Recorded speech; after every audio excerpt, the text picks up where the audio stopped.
Hello everybody! I am Planet Jane, and welcome to Thursday Night Dead Cells. If you were familiar with my old Thursday Night Magic series where I played MTGA, this is taking the place of that because, well, I just haven't really been in the mood for Magic very much lately, to be quite honest with you. Hello! Or hello, I should say. But yeah, we're gonna play some Dead Cells. It does say continue, but do not worry. This is like literally in the spawn room. I have not done a darn thing in this run yet. I don't even know what our starter weapons are. We got the twin daggers and the heavy crossbow. Interesting. I'm always amazed. Like, this game runs pretty well on my little my janky little laptop, but it runs like actually amazingly on my girlfriend's streaming computer. It is genuinely sort of incredible. Also, we're getting hit like a bunch right off the bat here. That's not a great habit to get into. It's certainly well optimized. Yeah, like I said, it runs pretty well even on my little dinky computer, which is goodness, what is it now? It's a Hewlett-Packard something or other Elite. It's just like a little work laptop. Definitely not something made for playing video games, but it runs pretty darn well on there. And on this, I think some of these animations have more frames than real life does. Okay, sure, I'll get the Hunter Grenade. I'll make things stupid and difficult right off the bat. Marksman's Bow. Yeah, okay, let's do this. I have done double bow meta before, and it's a good time. I haven't used the heavy crossbow in double bow meta, but it is an archetype of run that I'm familiar with. And really, just in general, the marksman's bow is a lovely thing. This one's got fire shots. We got a marksman's bow with fire shots right off the bat. Right out the gate. Right after they fired the starting gun. And other various expressions for being at the start of something. Like a Michael Jackson song. Okay.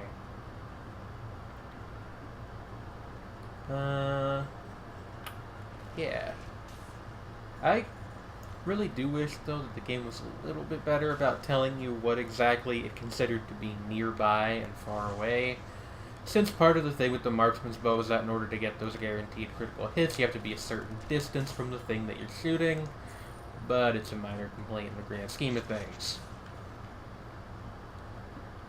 If you're not super familiar with Dead Cells, I will try not to over-explain, but if you got any questions, I am certainly willing to answer them. To the best of my ability, at least. I did only get this game about 2 weeks ago, and I am quite, not amazing at it yet. I spent quite a bit of time stuck on the first boss, although I think at this point I can beat him pretty reliably. And I have beaten the second boss once or twice. But of course, a good chunk of that was done off camera, and doing any of that while talking... Pardon me, big yawn out of nowhere. Doing any of this while talking is kind of a different thing altogether. Using multiple parts of the brain and all that. While there is the obvious synergy here with this doing more damage to burning targets and us having fire arrows, I think it's probably better to take a deployable trap. Because we're not going to be wanting to do a lot of, crazy acrobatics and such. Going to be wanting to keep things fairly simple for the most part if we're rolling dual bows. Ooh. But this could change the whole game. It's just a frantic sword one, unfortunately. Uh,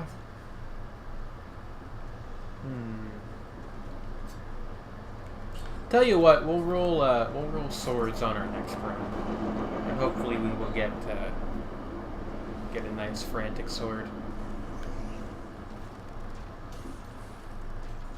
or something akin to one.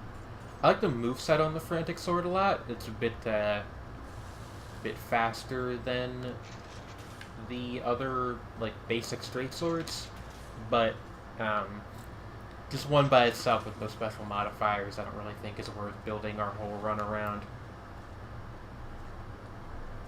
You know what Blues Traveler said, why do you try to give me the run around? A surefire way to heat things up when all it really does is slow me down. I don't know what that song is about. I think it might be like about the music industry or something. Many songs are about that. It's a sort of a most writers are writers kind of situation where, you know, every musician's got at least a little bit of experience in that area.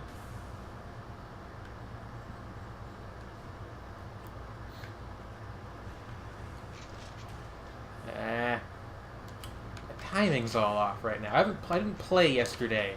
I gotta like get my kung fu back. Or I could just do that, I guess, is the other thing. Alright, gonna try to do a tactics/survival build, I think. We'll go with tactics first to get the extra damage on our bows.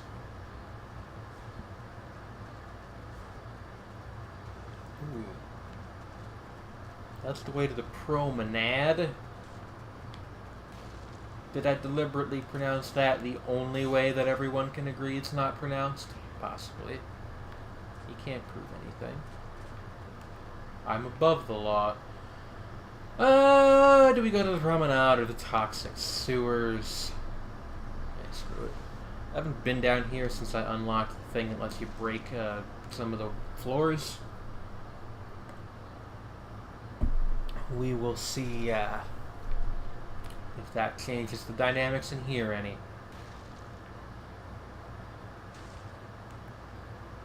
Right.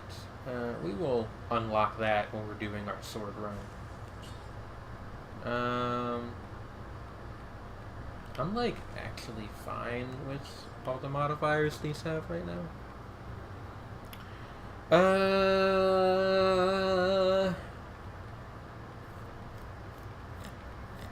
Let's see. Sure, we'll take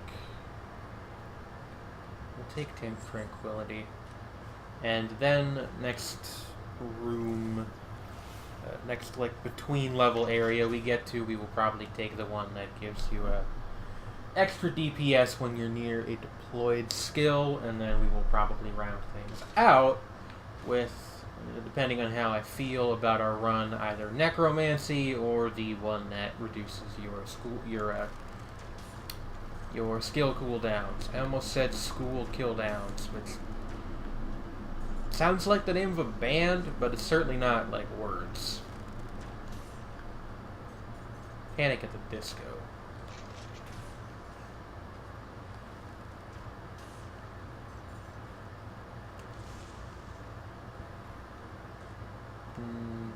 No, we're not doing. We're not doing grenades today. Well, pardon me. Bad allergy day, I guess.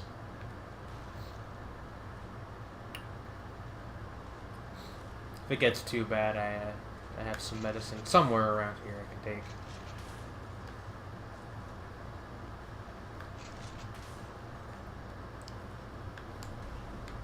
Yes, okay. So, we've made him, like, double dangerous. Come on, there we go.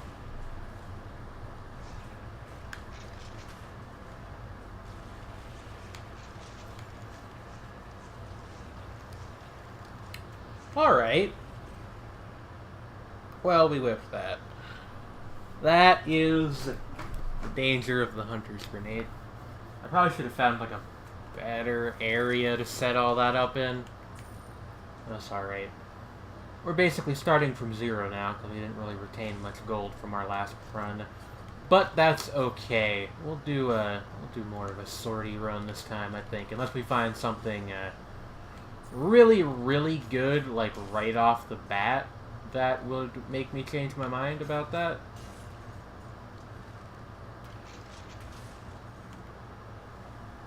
We did get the heavy crossbow again, like right away. Because for whatever reason, the game seems to love giving me this thing.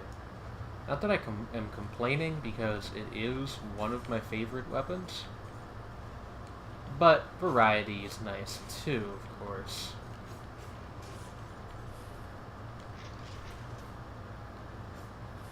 Probably end up going sword and bow, and then speccing into brutality and tactics this run. That's what I'd like to do at any rate. Who knows how things will actually pan out. Slash, slash, slash. Twin dagger is also real good. Anything that you can guarantee a critical hit if you get things sorted in an appropriate way is at least a decent weapon.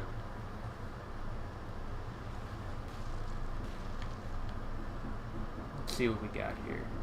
Well, we can't buy any of it, so it actually doesn't matter now that I think about it.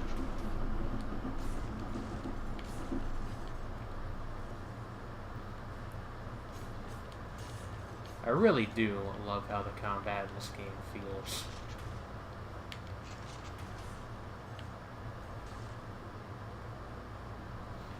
Probably like a thing that literally everybody who's done a Let's Play of this at any point has said. But, you know, add my voice to the choir there, if you needed more convincing. We could get the speed door if we went through right now, but I'm not super interested in that.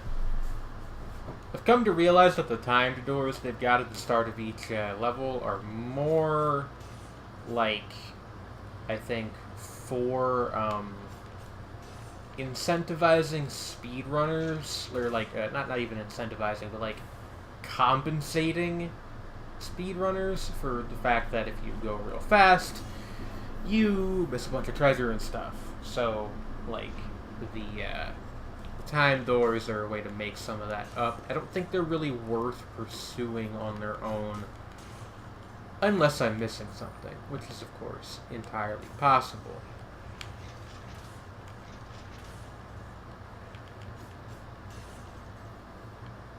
It's always possible. I know that I know nothing is what some dead guy said. Was that a Socrates-ism? I think it was. Grenade out. I don't know why I said it like a Counter-Strike quote, but I said it as though it was like an extremely low-quality sampled clip from an early fighting game. Like, it was the Yoga Fire cadence, kind of.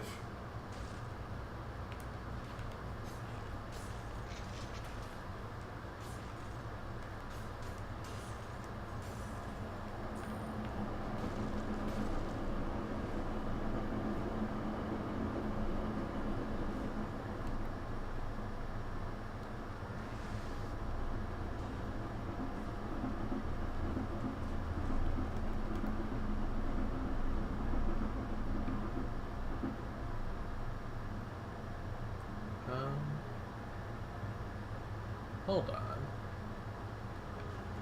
What's this over here where I, like, missed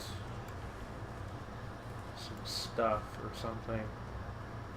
How do I get there? Oh. I missed this. Yeah, like, I'm pretty cool with rolling double grenades. I don't think we really need the infantry grenade. So we'll recycle that one, and we'll roll with the swarm bomb and the power grenade.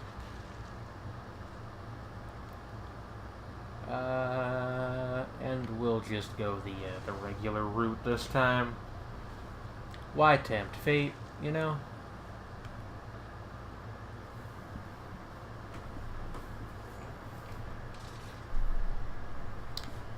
Let's see here.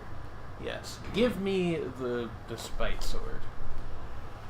I want to learn more about it, and we'll pour the rest into recycling too.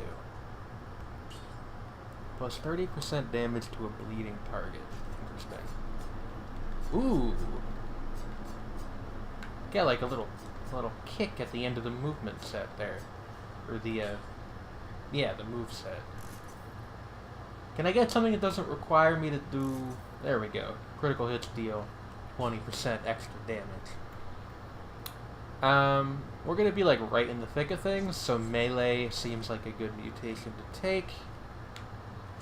We don't need to refill our flask. Let's get rolling.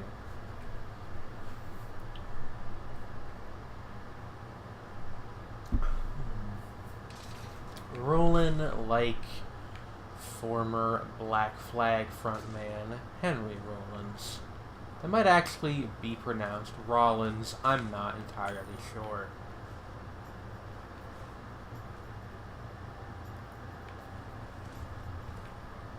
Now, to me, the Spiteful Sword presents an interesting dynamic, because you don't ever really want to get hit in Dead Cells if you can avoid it. Like, it's not a game where, putting yourself deliberately in harm's way is usually a viable tactic. So, like, ideally, in a weird sense, this will never do a critical hit. But, as demonstrated right there, if it does, it can help us get out of a sticky situation a little bit more quickly than we might otherwise be able to, which I do appreciate. Will we stick with this thing for the whole run? I didn't say that. I don't know. It'll depend on if something better comes along or not. Although you are guaranteed an orange weapon. Well, the game calls them colorless, but the pickup block is orange, so I always kind of mentally refer to them as... Oh. Well, see, there you go. What do we got here? Electric Whip 2L, colorless, the highest level applies, 50% damage when you are at max HP. Victims emit a toxic cloud, and it launches a grenade. Yeah, we can take the whip as a substitute for a ranged weapon. Let's explore this well. I didn't realize we were playing down well. Yuck, yuck, yuck. That's a good game too, if you guys have never checked that out. Definitely more, like, straightforward than this, but it is a fun time in its own right. And let's go down, down, baby. Yeah, like, I'm just gonna keep pouring points into brutality, basically. Can't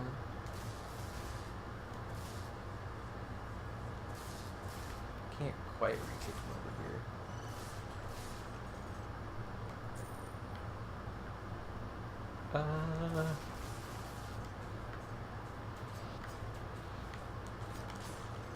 The one bad thing about orange weapons is that they tend to kind of preempt whatever strategy you were going for. Just because they are so much better than regular weapons.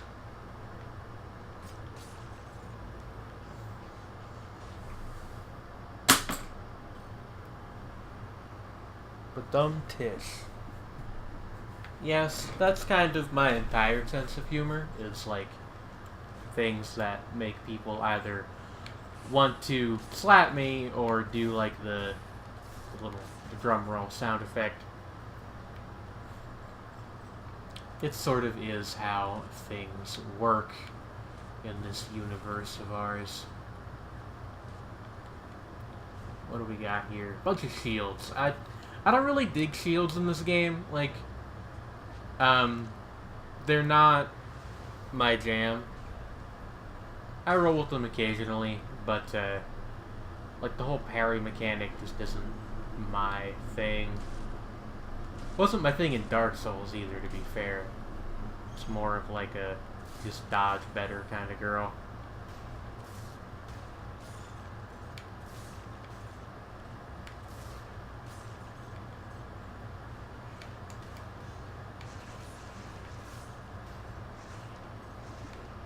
Okay. Where's the dummy? There's the dummy. First person who says she's the one streaming gets a smack-a-rooney across the face. Excellent.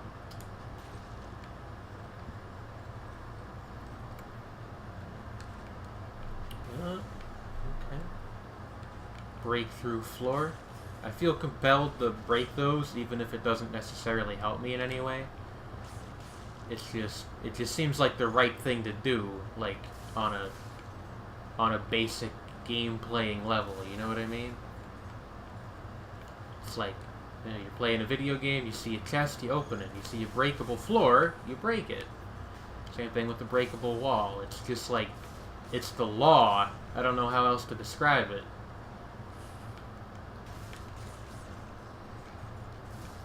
And we are tearing things up right now, kinda.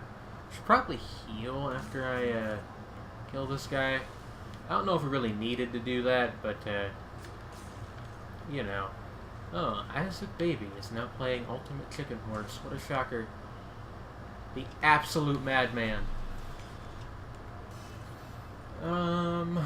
Let's see. Like, I'm just gonna kinda keep pouring things into brutality. Like, we've got a ton of damage right now for where we are in the game.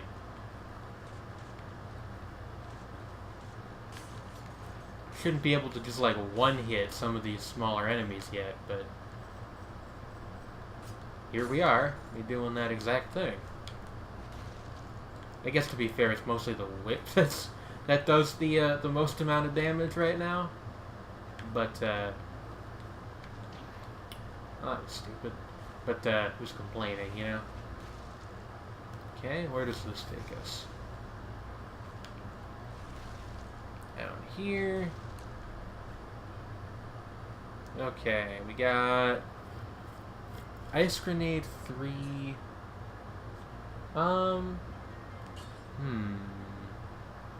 Yeah, I'll replace the Power Grenade with that, I think. Hello, Popol Taco. Gamers itch law to execute every executable action offered in the game as abilities are given to them. Yeah, that would be like the way to simplify it if you wanted to do so. Like, boil it down to almost an equation-like law. Because my logic is like, well, why would it be there if they didn't want me to smash it open? But the nature of procedurally generated games means that, of course, I know in the head part of my head that that's not true. It's the Wrenching Whip. I like this item a whole lot. Goodbye, Spite Sword. You've served us well. And apparently now we have a whip meta. The first time I've ever had 2 whips in this game. But I really like the Wrenching Whip a lot. So, like, I also, whenever I, like, talk about it and don't have it, I always accidentally call it the Scourging Whip for some reason. I think it might be like a Dark Souls 2 item. Or I might be completely wrong and it's just something my brain made up wholesale. Probably shouldn't, like, bend my head to look over at chat while I'm actively engaging an enemy. Having fun with the game, Mr. Streamer. It is Ms., but yeah, it's a good time. I picked this up, well, I didn't even pick it up. It was given to me as a gift, basically, by a friend of mine, about 2-ish weeks ago. And it is a good time. People say it's, like, very Castlevania-like, but I'm just a bit too young to have ever really gotten into any of the Castlevania stuff on my own. my frame of reference, it kind of makes me think of, well, the main thing it makes me think of is Rogue Legacy, but as far as other stuff, like, it kind of feels Dark Souls to me, and I know that's kind of a cliche in, like, games discussion anymore. It's, like, you know, it's difficult, so it's Dark Souls, but it, the reason it makes me feel that way is just kind of the timing that you need to get down in order to, become competent. And it's not a unique thing, but it does it really well in this game, and I am fond of it. And that's an elite enemy beaten. It's a combo between a Metroidvania and Dark Souls. That seems like a fair assessment to me. Like I said, the only other, like, recent game this really reminds me of is Rogue Legacy, and that's more in the structure than the actual moment-to-moment gameplay. Rogue Legacy was a lot less, like, I don't know, I don't want to come across as though I'm, like, dishing on Rogue Legacy, because I like that game a lot, too. But, the mechanics in that, as far as the actual moment-to-moment fighting, were a bit different and a bit more simple. But, yeah, like, it is a really fun little game. And I'm glad that, sure, let's upgrade this to critical hits deal 20 plus damage. Cool. That's fine as it is, so is this. Okay. Do we want combo or fireworks technician? I'll go with combo.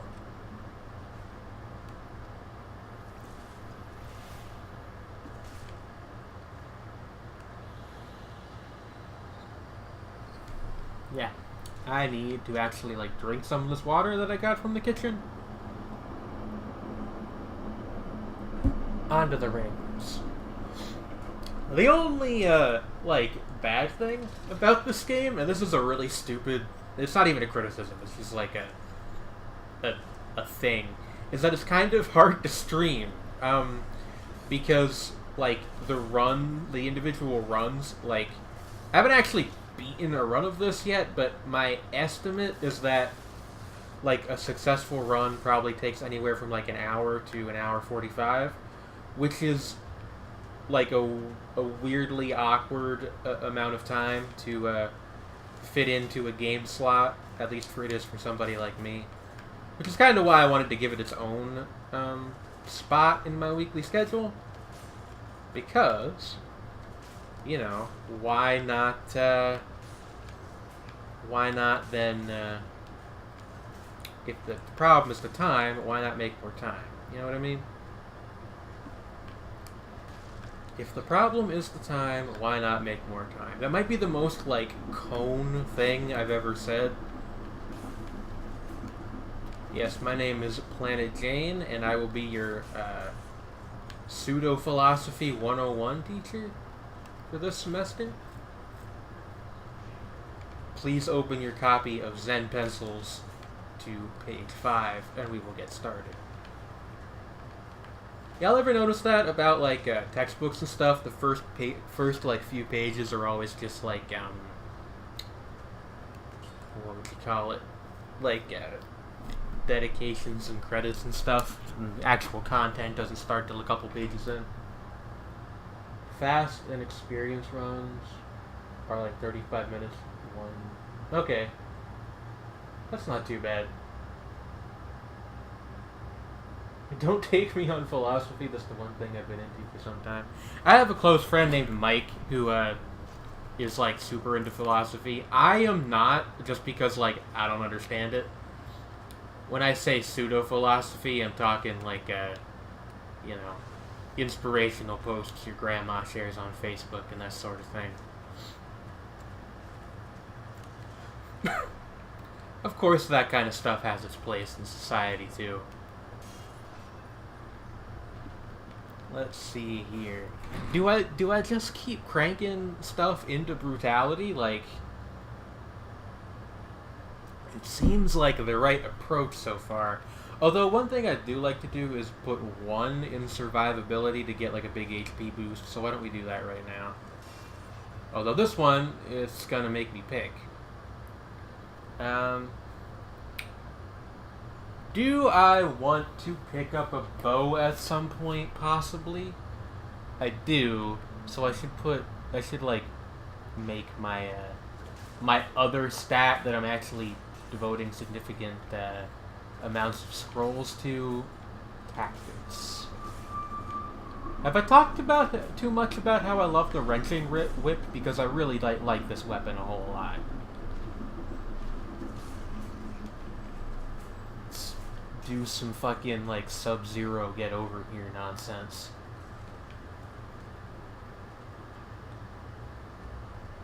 What do we got here? Ooh, an amulet. This is actually just like strictly worse than the one we have, so we'll just recycle it. We're interested in seeing definitely is reality. Yeah, that's cool. Like, that sounded really condescending, and I didn't mean it to. No, but like that's actually legitimately like an interesting and noble thing to study. It's just like not something I think a lot about for various reasons, I guess. And besides, it takes all types to make the world go round. You know what I mean? You know what I mean? Jelly beans. Okay, let's head back up top here. Gotta say, I do like that Enter the Gungeon, like, innovated with this idea of, like, having a teleporter network instead of just making you do all the backtracking manually. This game, and I do seriously believe this, would be significantly less fun if you had to walk back everywhere after you cleared out an area. It would really break up the flow a bit too much, I think.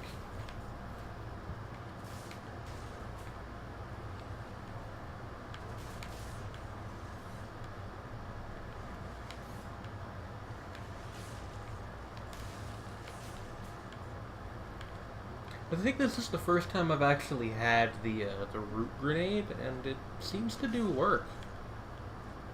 Like, I like it. You know what they say. My grenades totally work. Your grenades move like smoke through the murk.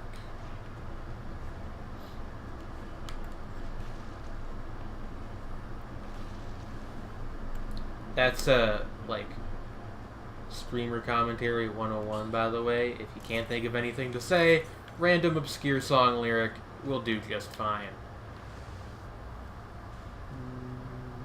Stacking one attribute, mention looks nice.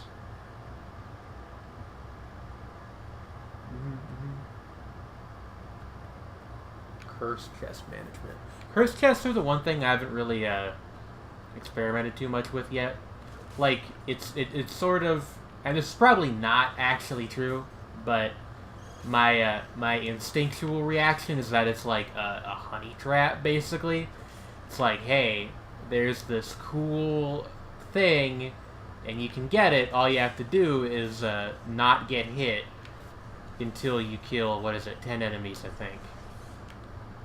And there's even a mutation that's like you restore 10% of your HP each time you purge a curse. And like I get used car salesman vibes from it, right? It's like it's too good to be true.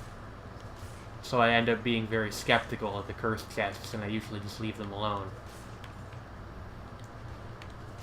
Especially that one that's always guaranteed to be there in the Stilted Village, or Stilters Village, or... like, it's something involving stilts and villages. I was just talking about you. I've been very naughty. Now I definitely don't want to hit you, especially not with a whip. Don't tell me you've been naughty, you weird face.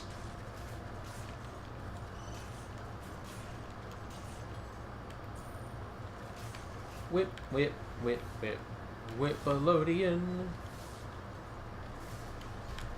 I don't think that's actually how the Nickelodeon jingle went, but I wasn't really allowed to watch Nickelodeon as a kid, so I don't quite know 100%.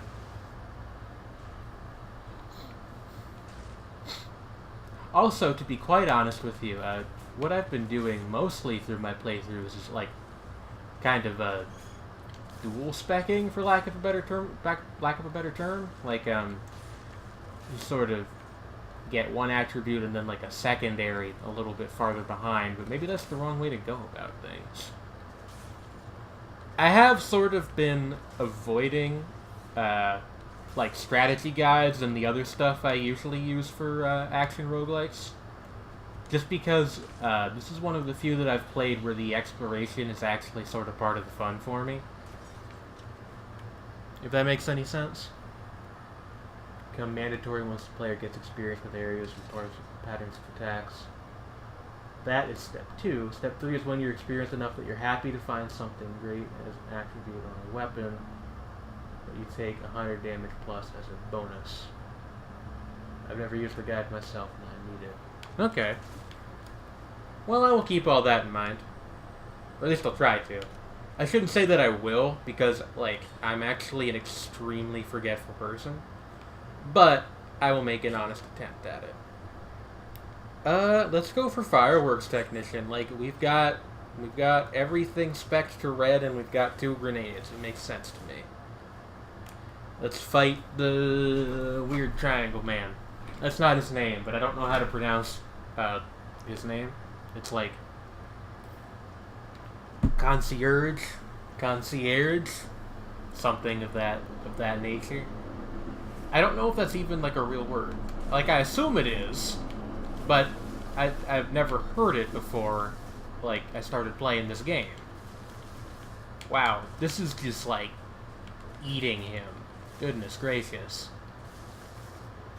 I wonder what he will drop, since usually the first boss seems to drop a colorless weapon as well.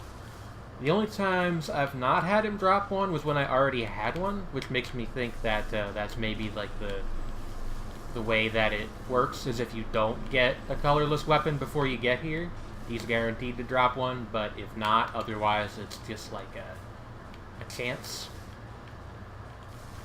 Chance?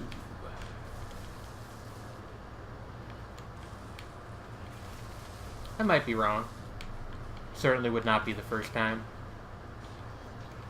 Boy howdy, let me tell you guys about the time that I developed an ultimate theory of cosmology. No, that's just like a weird joke. I don't even know if that was really a joke so much as just like a bit that didn't go nowhere. But you know what they say, you miss 100% of the shots you don't take.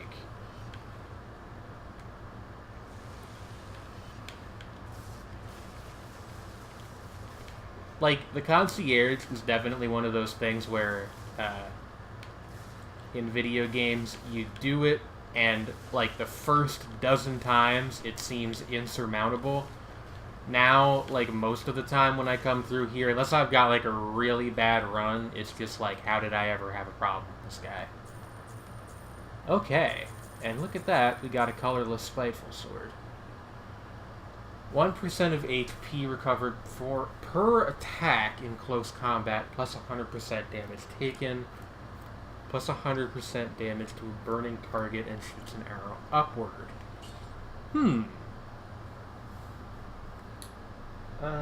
Fireworks is mandatory in my rounds. Pronounced concierge. It's always guaranteed? Maybe I just missed it that one time then. That's something that I would do. Like, this is a hard one for me, because I really don't want to give up the wrenching whip, but I think it's, like, pretty much the right choice to take this and the electric whip. Yeah. Alright, well, farewell, buddy. One of these days I'll get, like, a colorless wrenching whip, and then I'll be able to, go all the way. You take bonus. Oh yeah, the plus 100% damage taken thing. That like that seems solid to me because like the only times you get it, at least as far as I've been able to see so far, are if you get a weapon that has either the plus 100% damage dealt or the 1% of HP recovered for attack thing. The wrenching whip is your favorite weapon, then? I don't know if I have a singular favorite, but it's definitely up there. I also like the, like, most of the bows. And several of the swords, including the Spiteful Sword, I think, which I only just unlocked earlier in this video. You might actually have been here for that. But, video? I'm live streaming right now. It'll be a video when it goes up on YouTube, but it's not a video yet. Well, I guess it is, like, live stream video is still video. This is, like, a weirdly philosophical argument to have about what constitutes a video. Point being, I like a lot of weapons. The only ones I'm not super huge on are, like, the big, heavy, slow ones. Because I feel like I always risk not being able to get the hit in on time. There's a couple things that benefit you, but to have the downside of the 100% damage thing.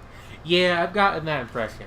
It seems like the drawback they slap on certain things to prevent them from being, like, too good. Like, I don't really think we need any of this. Yeah. Which is understandable. Like, if you're gonna make a game like this with, like, randomly generating loot from a bunch of modifier tables, stuff like that makes sense. And it's been something that roguelikes have done since, like, NetHack era, probably.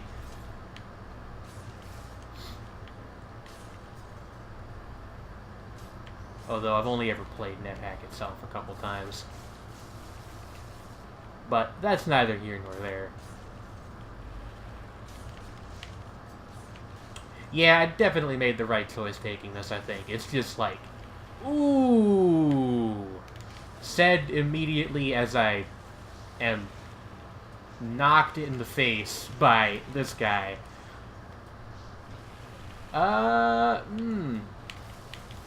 Okay.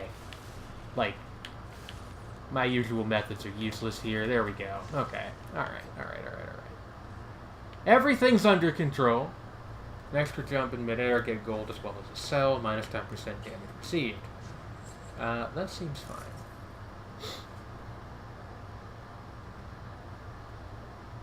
Video should be a graphically captured image of something. Streaming is just projecting and said video as it's captured.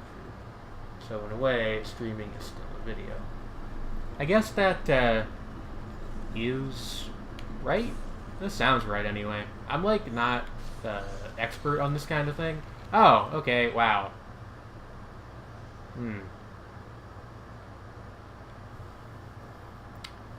Welp.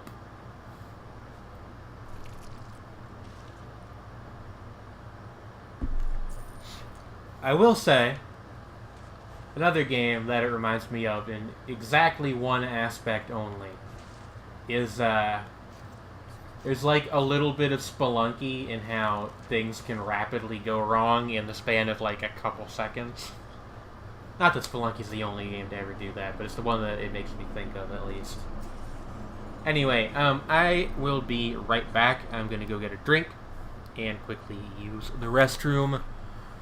Y'all don't go nowhere. I mean, or do, a streamer, not a fucking police officer.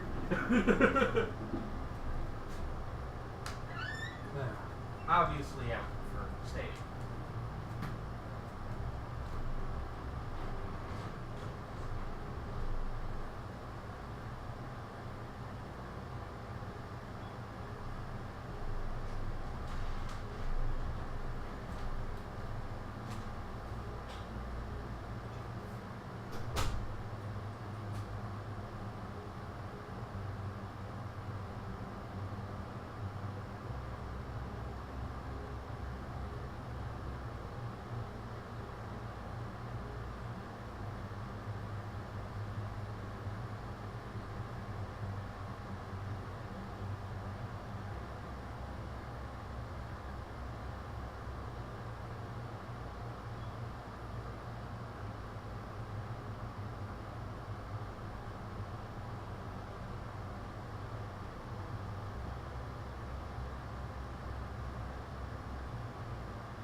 I've been pinged on Discord. Hopefully it's not anything super serious.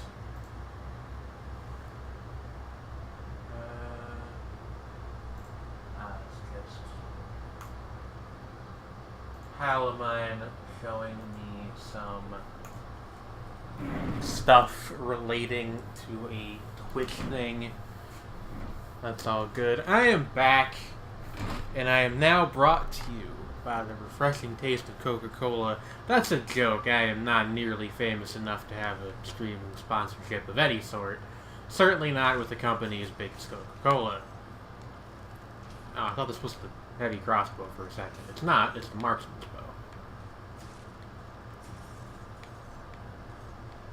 But, yeah. I do have soda, though. That's what I went to get. I had water earlier.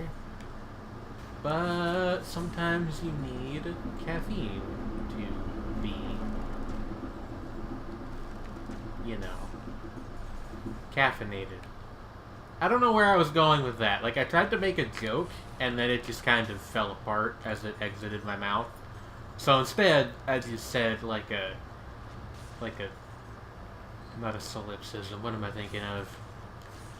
A statement that is self-evidently true. Tautology. That's what it is, I think. Takes a half-angry sip of Pepsi.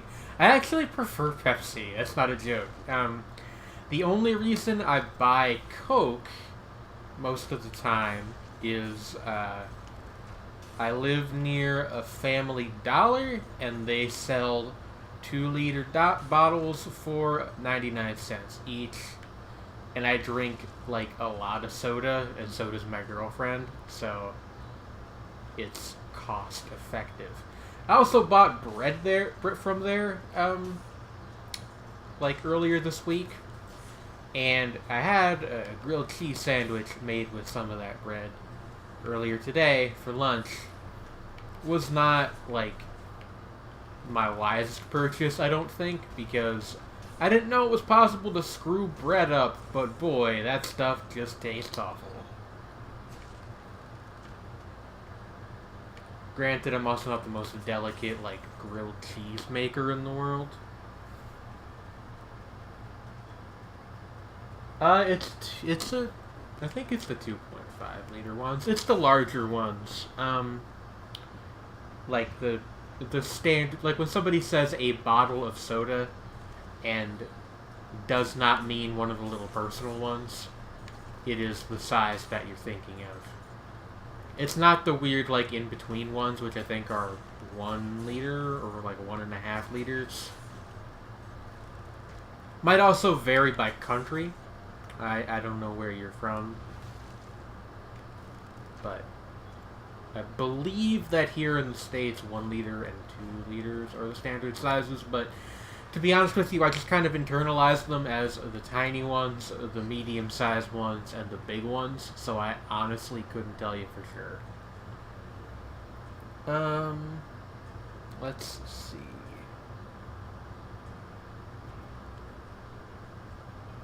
Sure, we'll try the whole 2 bows thing again. Middle Europe. Cool. I assume you mean the geographic region and not the, wait, that's also the name of a geographic region. Never mind. I was gonna make, like, a stupid joke about politics in the 1800s, which is hilarious material, let me tell you. But, the joke would have been factually incorrect, and who has ever told a joke that did not have 100% correct facts at all times?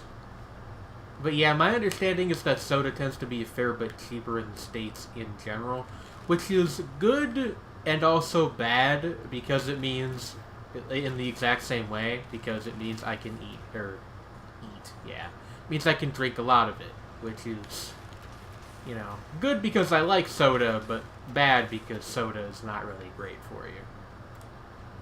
Although I dispute the idea that it's significantly worse than most other popular drinks. In fact, I would argue it's a fair bit better than some. Several people I have known in my life who are like raging alcoholics, but rail against the evils of soda. It's a strange form of doublethink going on there. I'm not saying you can't, like, you know, swear off one vice and still indulge in another, but I don't know. It's just odd to me. Slovakia. Okay, that's cool.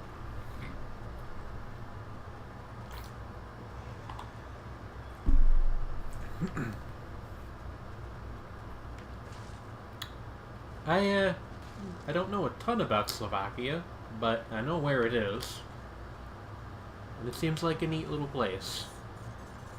That sounded kind of condescending. I didn't mean it that way. I apologize. The lightning bolt. I do like the lightning bolt. Yeah. Okay. Well, farewell, marksman's bow. We'll try this out. As long as you don't instantly understand it still as Czechoslovakia, you're good. That's good to know. We have a kind of unique soda produced in these parts, which is pretty popular and a decent competitor here at Coca-Cola and Pepsi, called Kothala. You are correct, I have not heard of that. However, that kind of thing, like obviously not that specific brand, but that sort of thing in general is pretty common. I live in I don't know how familiar you are with American geography, and given that you're from Middle Europe, if the answer was not at all, I would certainly not begrudge you, but I live in Chicago, which is in northern middle United States nowadays, but until a few months ago, I lived in southern Pennsylvania, which is over on the East Coast, and we had a brand of soda out there called A-Treat, which was a big local competitor to Pepsi and Coke for a long time until they eventually got bought out, unfortunately, by Coke. The soda still exists, but they're not their own company anymore. And yeah, no, I'm familiar enough with European history to know that Czechia and Slovakia are no longer the same country. Same nation state, I suppose, if I wanted to be technically correct.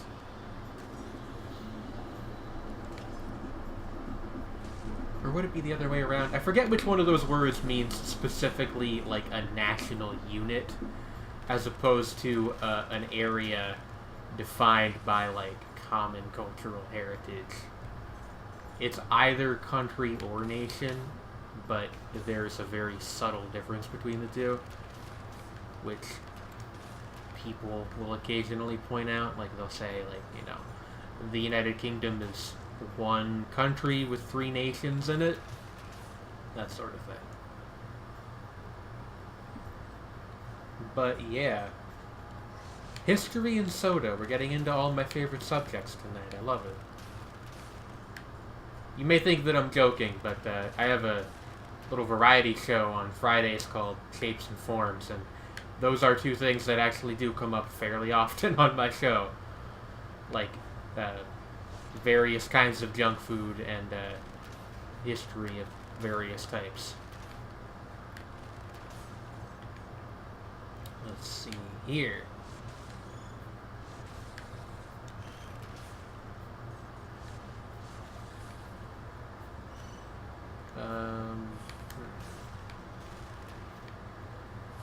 Where's the dummy?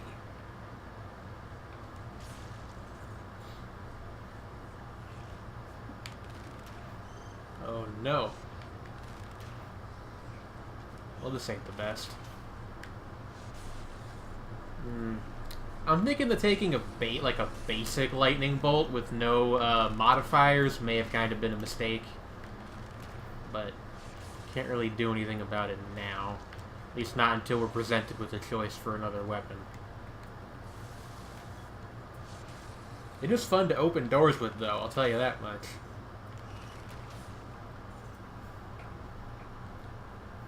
Ours is widely known in both the Czech Republic and our state. It's mostly the same, but unlike Pepsi and Coke, which are focused on caffeine and sugar, Kofala is mostly focused on herbal base and aftertaste. That sounds interesting. It almost sounds like it's maybe more similar to like a root beer or something. Possibly. A friend of mine was showing me a video of Americans trying it, and they were more or less split dead half in the middle, if they liked it or not.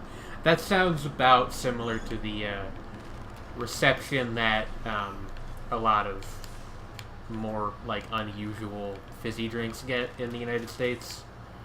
Not even unusual, but even just things like root beer or sarsaparilla. It's like a acquired taste, I guess. I will try pretty much any bubbly drink once. Although, you know, I'm ultimately fond of the classics. My favorites are still very much usually either colas or fruit-flavored drinks. The brand I was talking about earlier has a blue raspberry-flavored soda that I am very fond of. Fortunately, it is hard to get out here, but, you know, we all make sacrifices in this life. Sometimes the things we sacrifice are delicious fizzy drinks.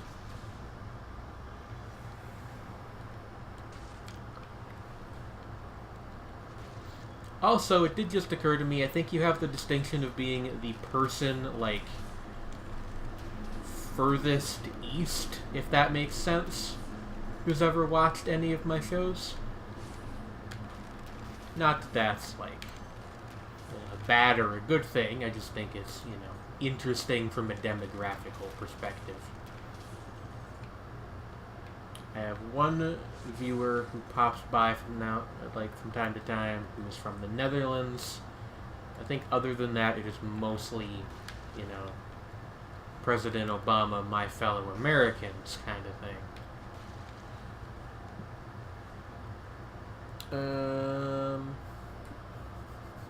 Knife dance. I'm not really feeling any of these right now. I think we can stick with what we've got for the time being.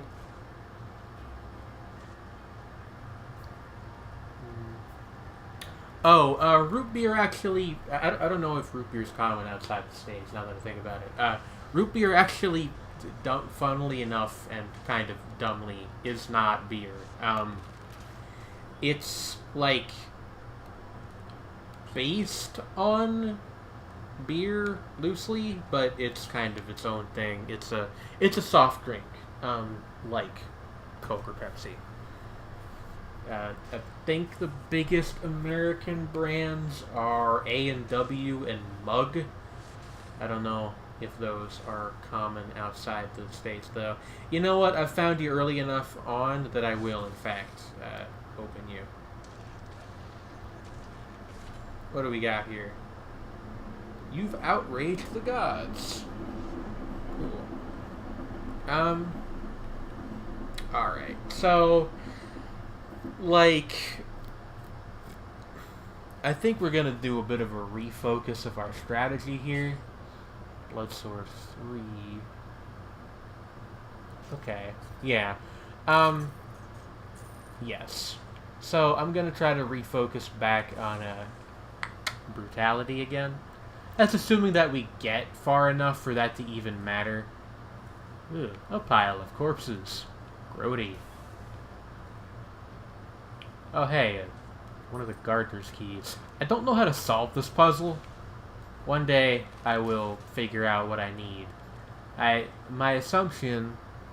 running assumption has been that there is, like, a rune you get later on that lets you do some kind of wall jump, and I think you need that to get all of the gardener keys.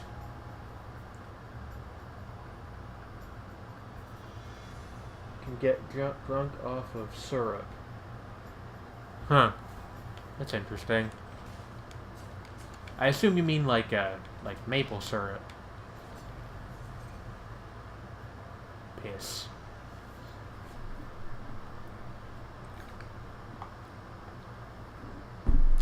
What time is it? We've only been at this for an hour. I was gonna say, like, I'm not having a great track record today, but I guess I have only done 3 runs. Okay, hey, Assassin's Dagger and Ice Bow. That is a combo that I will never sneeze at. I haven't had the Assassin's Dagger in a while, actually. I get the Ice Bow all the time.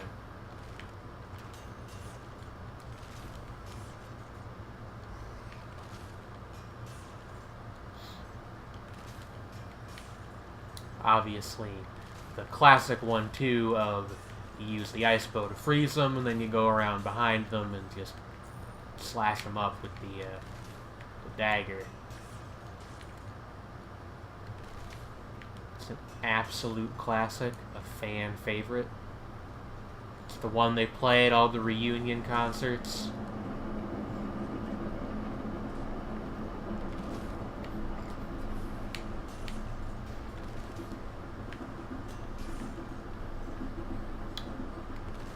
Bink.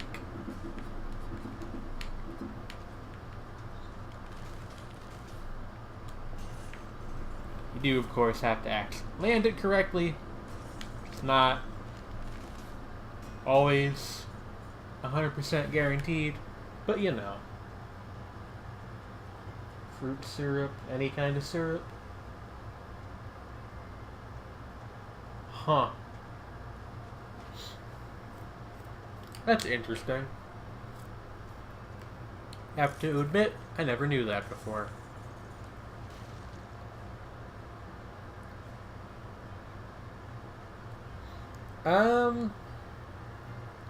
Probably going down the brutality track again this run.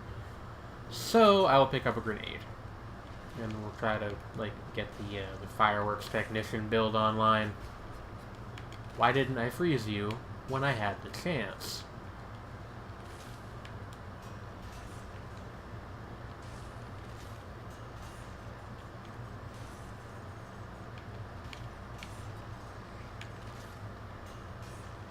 I like that you can freeze them in mid-jump. I don't know why that amuses me so much, but it does.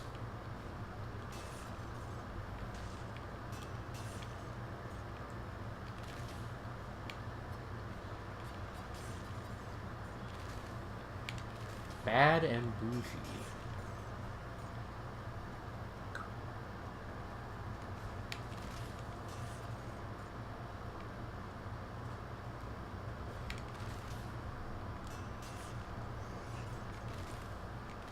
Now I have the song Sippin' on Some Sizzurp stuck in my head. What is referred to in that tune, of course, is cough syrup. Which, I mean, I suppose, in a manner of speaking, being intoxicated on cough syrup is sort of like being drunk, but it's a bit more, it's a bit more intense. Don't do lean, kids. This PSA brought to you by the Pretty Neat Gamers Association.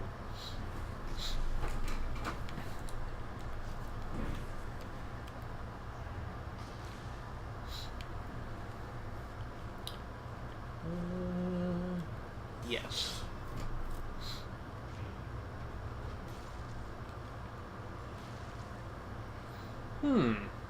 Alright. Yeah. Lower on a shoestring.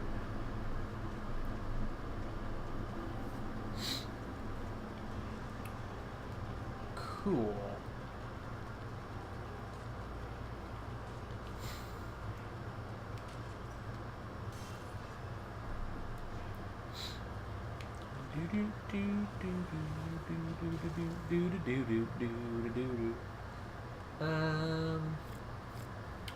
We missed a little bit up here. I would like to go get that real quick. Just see if we can maybe find something of interest or value. There's another lightning bolt. I'm not going to bother with that this time. I do like the lightning bolt, but I think maybe like the lower level ones on their own are not fantastic. Also, I think part of the reason I like the lightning bolt is just because like shooting lightning out of your hands is cool. No one can dispute this. Shooting any element out of your hand is cool.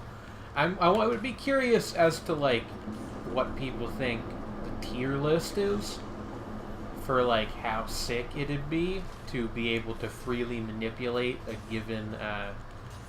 given classic fantasy element with your hands. I think fire and lightning are definitely up there, but also posit that, if you'll pardon the pun, manipulating ice would be pretty cool. I think Earth would be one of the less interesting ones visually, but obviously, like, still a pretty solid power to have.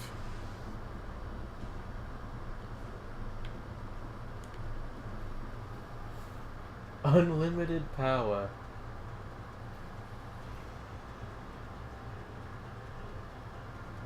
Wonder when I'll get back into Dead Cells. Truly beat the game today. Fourth boss cell. Huh. Okay, so there's like multiple new game pluses, basically. That's interesting to know. That actually also reminds me of what Rogue Legacy did. In fact, if I remember right, Rogue Legacy's New Game Plus thing was like logarithmic. It didn't really have an ending. You could just keep adding pluses to make the game more difficult in various ways.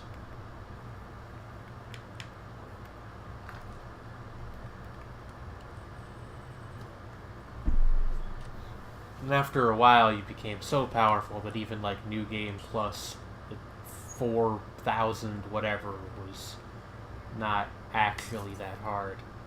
Launches a grenade. That's just not very useful. There we go. Get some additional benefits for our equipment here. Although I do wonder how worthwhile it is to upgrade the early stuff you get, now that I think about it. Manipulating water is the most deadly ability. You're probably right about that, but I was just thinking, like, in terms of coolness, not necessarily actual combat efficacy. Although, again, if you're willing to tolerate the pun, you could also probably pretty easily argue that manipulating water is the coolest.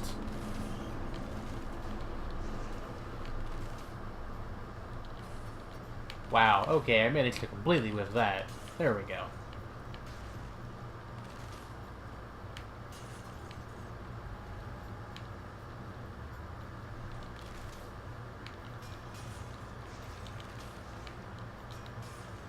Yes.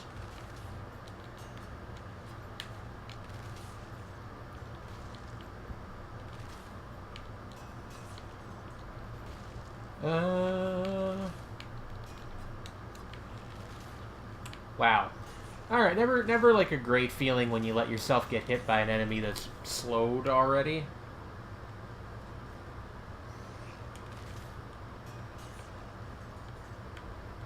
What's down here? The gardener key again. Again, I will figure out what's up with those someday. Probably not today, but I guess never say never. Okay. Let's go down, baby. Your place in a Range Rover. Street sweeper, baby. Cocked, ready to let it go. Wow, I just, like, walked into spikes. Let's not do that anymore, you know?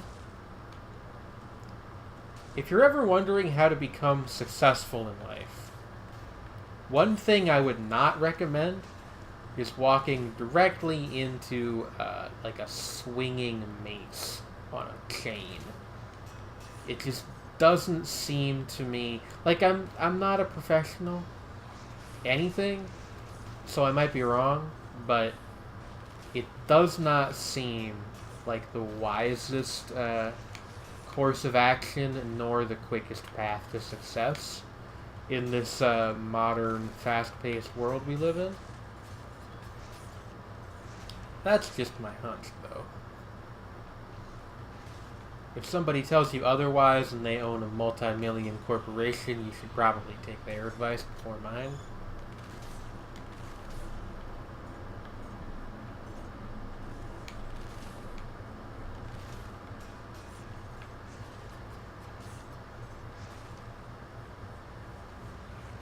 Okay, yeah.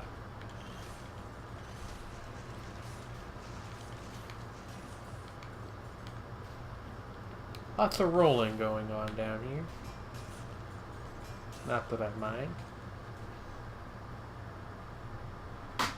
Sounds like Master Yi's advice. Key to immortality, not dying. I don't know who Master Yi is, but this guy sounds like he's got a good head on his shoulders. The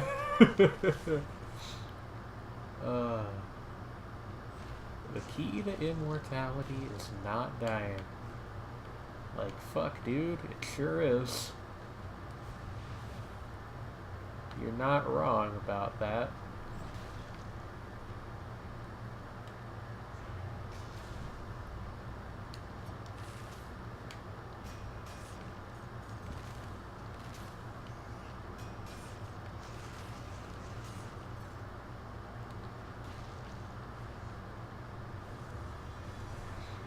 Tumbling, tumbling.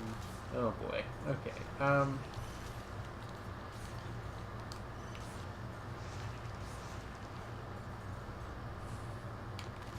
Yeah.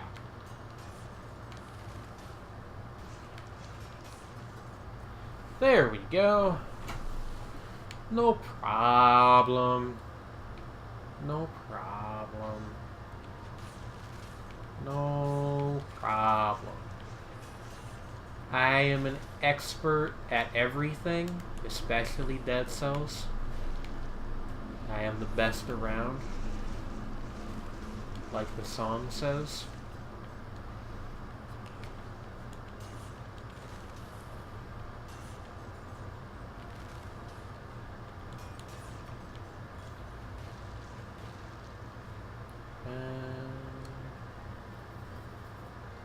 What does our power grenade do? Nothing much. We'll buy another swarm grenade, actually, yeah. The best around. The best advices are those which you already know but are not aware of. That's a wisdom.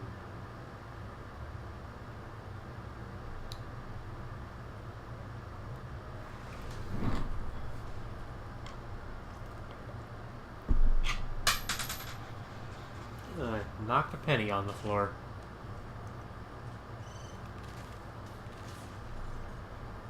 That's one of those things where, like, I don't know if other countries make fun of Americans for the penny, but if they don't, they should start, because it's a fundamentally ridiculous object. It's our smallest unit of currency, if you're not aware. It costs 1 cent, 100 of them makes a single dollar. Now, on its own, that's not totally ridiculous. But the main thing with pennies is that they actually cost more than a cent to make. I believe the government loses like a third of a cent or something on every penny that they make. I was gonna say print, but you don't really print coins. So like, it's like an active, actual drain on the economy. And for whatever reason, I'm sure there's a story behind this that probably involves a lot of lobbyists, but like, we have neither gotten rid of the penny nor changed the penny's composition to cost less than a cent to make, thus making it not pointless. It's just a silly thing that, like, most people who live here would agree is very silly, but for some reason we just have done nothing about it. Oh, the measurement system? Yeah, that's another thing, like, we should have switched to metric like 200 years ago, back when it was still easy to do. Because the problem with with how it is now is that if we wanted to switch to metric, which plenty of people like would be open to the idea of, but it would be like a huge infrastructure undertaking. You'd have to change a bunch of signs and all this other stuff. I like the repeater crossbow, and I like the infantry bow too.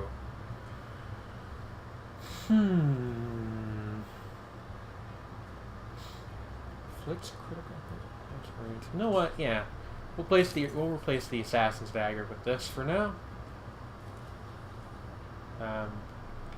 Probably not gonna stay like two bowsing it forever, but it's a good power weapon. I don't really want either of these, so I'll just take this for a sec and then recycle it. But, like, it would be a huge infrastructure undertaking, which is now, like... It's like a whole thing with the United States, is that anything that would require replacing a bunch of stuff will just, like, either never get done or only get done, like, a solid century after it would have been a good idea in the first place. Hello, Lynx. How you doing? I am playing Dead Cells, and we're talking about the, like, measuring systems and other peculiarities of the American lifestyle.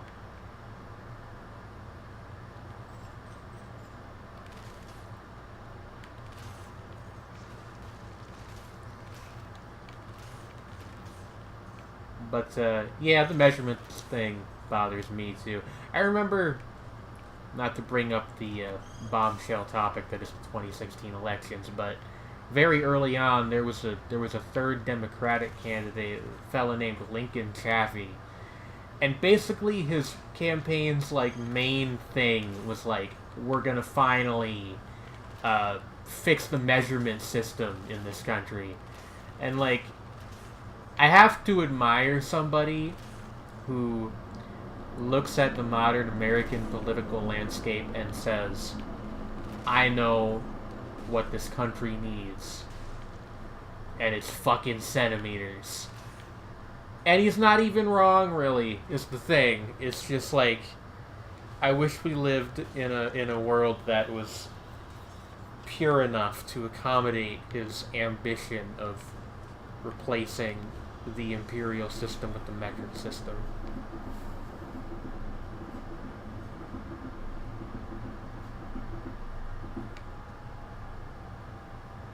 You never used any bow even once. Wow. I really like the bows, but I know there are other people, including myself, that like really never use the shields, so like it's all fair, I guess. You can use both, it's honestly better. I guess so, but like the only reason anybody uses the Imperial system is because like it's basically an American imposition. Like no one cares enough to be like, oh, we're gonna boycott the United States as a trading partner because they use weird measurements. But it is an inconvenience. In fact, I believe the only other countries that use any part of the imperial system is Britain, despite mostly using metric, uses miles for some reason, I think. And I think Liberia is the only other country that uses the imperial system in the same way we do. And which makes sense because Liberia was founded by former American slaves. But yeah, it's like it's a lonely world for an imperial using country in 2018.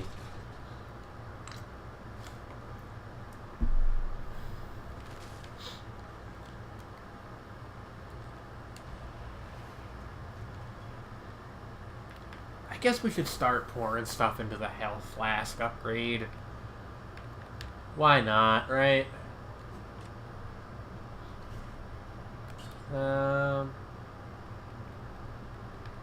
It's fine. It's all fine. let's get Melee online, I guess. Super Smash Brothers Melee.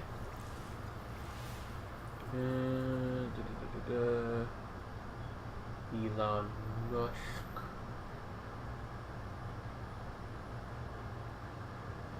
I don't know, I've got like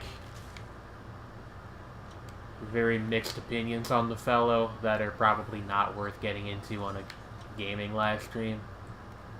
I support the concept though of like meaningful technological development that's not just like solely for the purpose of making already rich people even more money.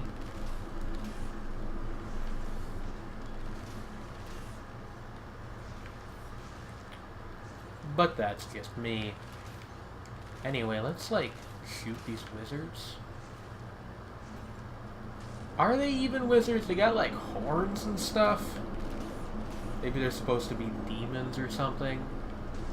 Demons with vast arcane powers. I don't know what the actual name of the enemy is. Also, apparently your keys carry over between levels. That's a weird thing that I did not know before.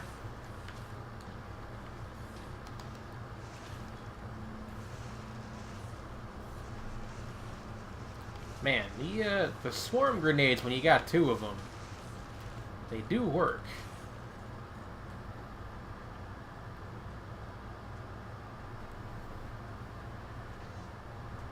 They're called Inquisitors. I have a lot of keys to give away. I'm asking around if anyone wants some. If you are interested in doing something like that, what I would like you to do, if it's not an inconvenience, is to DM me on Twitter. And we can work something out there. The only reason I don't want you to just, like, post it here is because you're actually not allowed to do that on Twitch. And while we're not a big enough, like, streaming collective that I think anybody would really care, I would rather just not risk it, especially since this isn't technically my channel. They got like a whole thing about, ooh. Okay.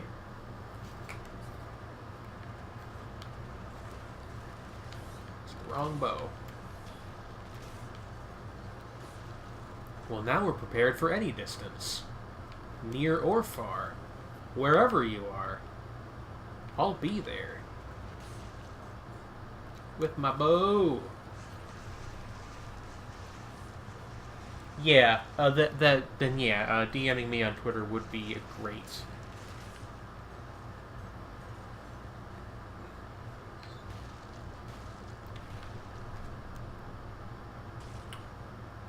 Hey! It's everybody's old pal, the Wrenching Whip. And it's got a victim's burn modifier, which is always a good one to have. I wonder how we get into that little bit with the Scroll of Power there.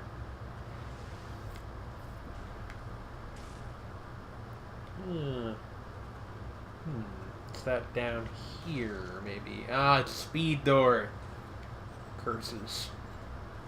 Oh well.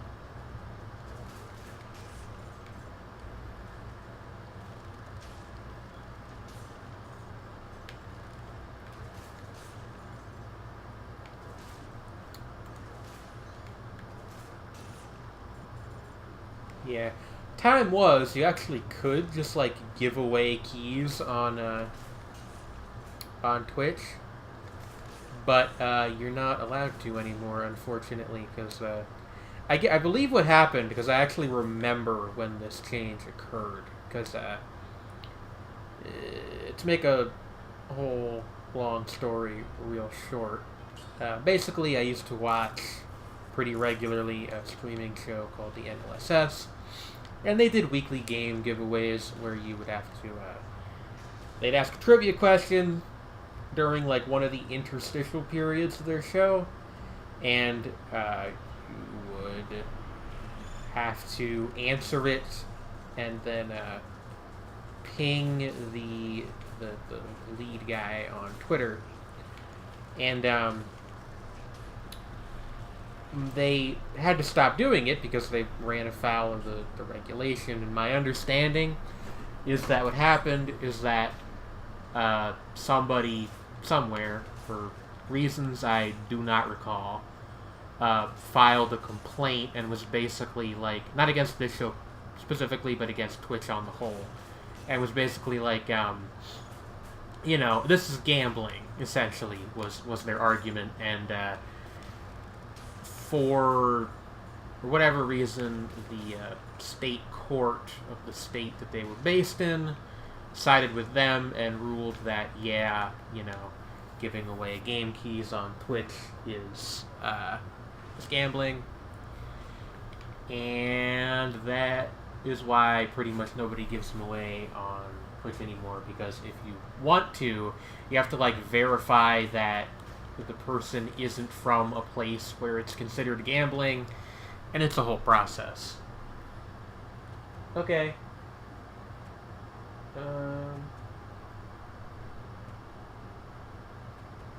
Yeah, I also have the problem of, a bunch of games in my Steam library that I have either never touched or only played briefly. I think it's kind of just a natural consequence of how the platform works.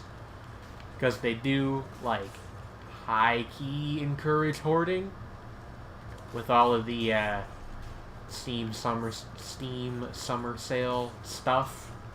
That was surprisingly hard for me to say for some reason. But, yeah.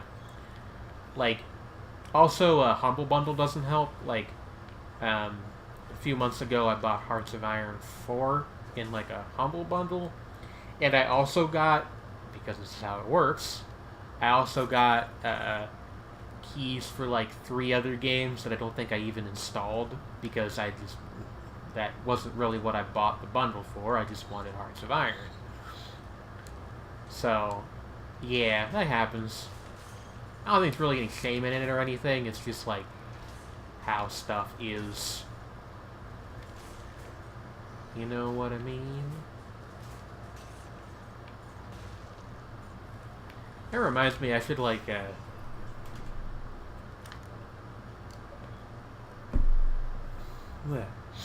should, consider what I'm gonna play on Shapes and Forms tomorrow, now that GeoGuessr doesn't work super well. I might just play this for the whole 3 hours again. I don't normally do single game shows on Shapes and Forms, but, it's a good video game, and because it's a roguelike, it's kind of, it's conductive to the banter, which is sort of what Shapes and Forms is all about. It's very common for PC gamers to have games that they don't play. Yeah. There's actual bots that copy-paste a key in a file, every key that they can get on a website in a file. That's just, I don't even think that that's, immoral or anything. That's just, why? I guess I guess probably what people do is they flip them and sell them to resellers, but, that's just silly to me. I do know that in some places, particularly South America, Steam is it's prohibitively expensive because of price adjustments and stuff. So I guess what people probably do, if I had to make an educated guess, just knowing how humans are, probably what some folks do is they scalp free keys from giveaways and stuff whenever they can, and then they sell them for pennies on the dollar later on key flippers. Well, actually, I don't know the names of any key flipper sites offhand, but key flippers, G2A, that's the one that I was trying to think of. Yeah, the the people whom Steve sell to if you sell Steam keys. It's a wild, weird world out there. My stepdad, actually, Ooh. I only learned this recently because we are estranged and don't really talk, but my mother informed me that apparently he sells, like, used software stuff now. Like, basically that we just were talking about, except for, like, Microsoft Word and stuff. As, like, a side hustle. It's a odd thing to learn about somebody. And again, I don't even think it's, like, particularly immoral or anything. It's just kind of weird. At least it seems weird to me. Maybe I'm not as adjusted for the cyberpunk future that we live in as I need to be yet. I need to give it a few more years.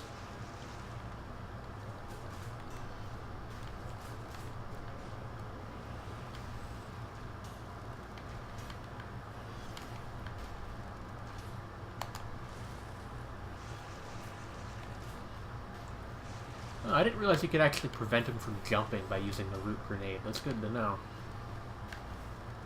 Although it does kind of throw off the timing of my dodges a little bit.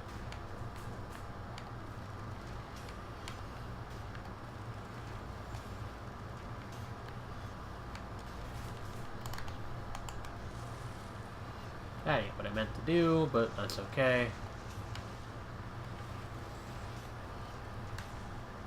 And there we go. I cannot believe I used to have so much trouble with that guy. Goodness. Ooh, we got a blood sword. Blood sword 3L. Ah, it's the what percent of HP recovered thing. You know,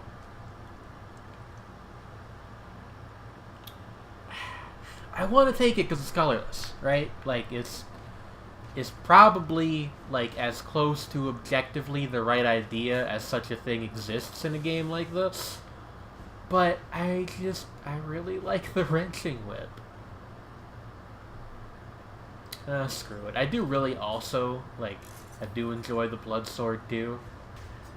Although I do wish that its upward strike was, like, a little bit quicker. We live in a cyberpunk future? I think so. Like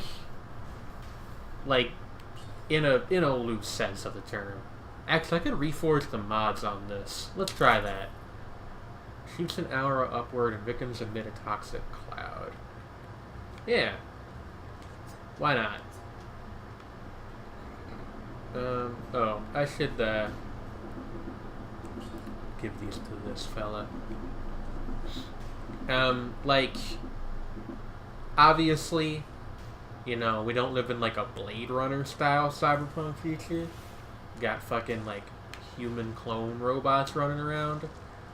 But, I would argue that just, like, given the ubiquity of the internet and how thoroughly integrated it's become into quote-unquote real life, would mean that by any broad definition, we live in a cyberpunk society.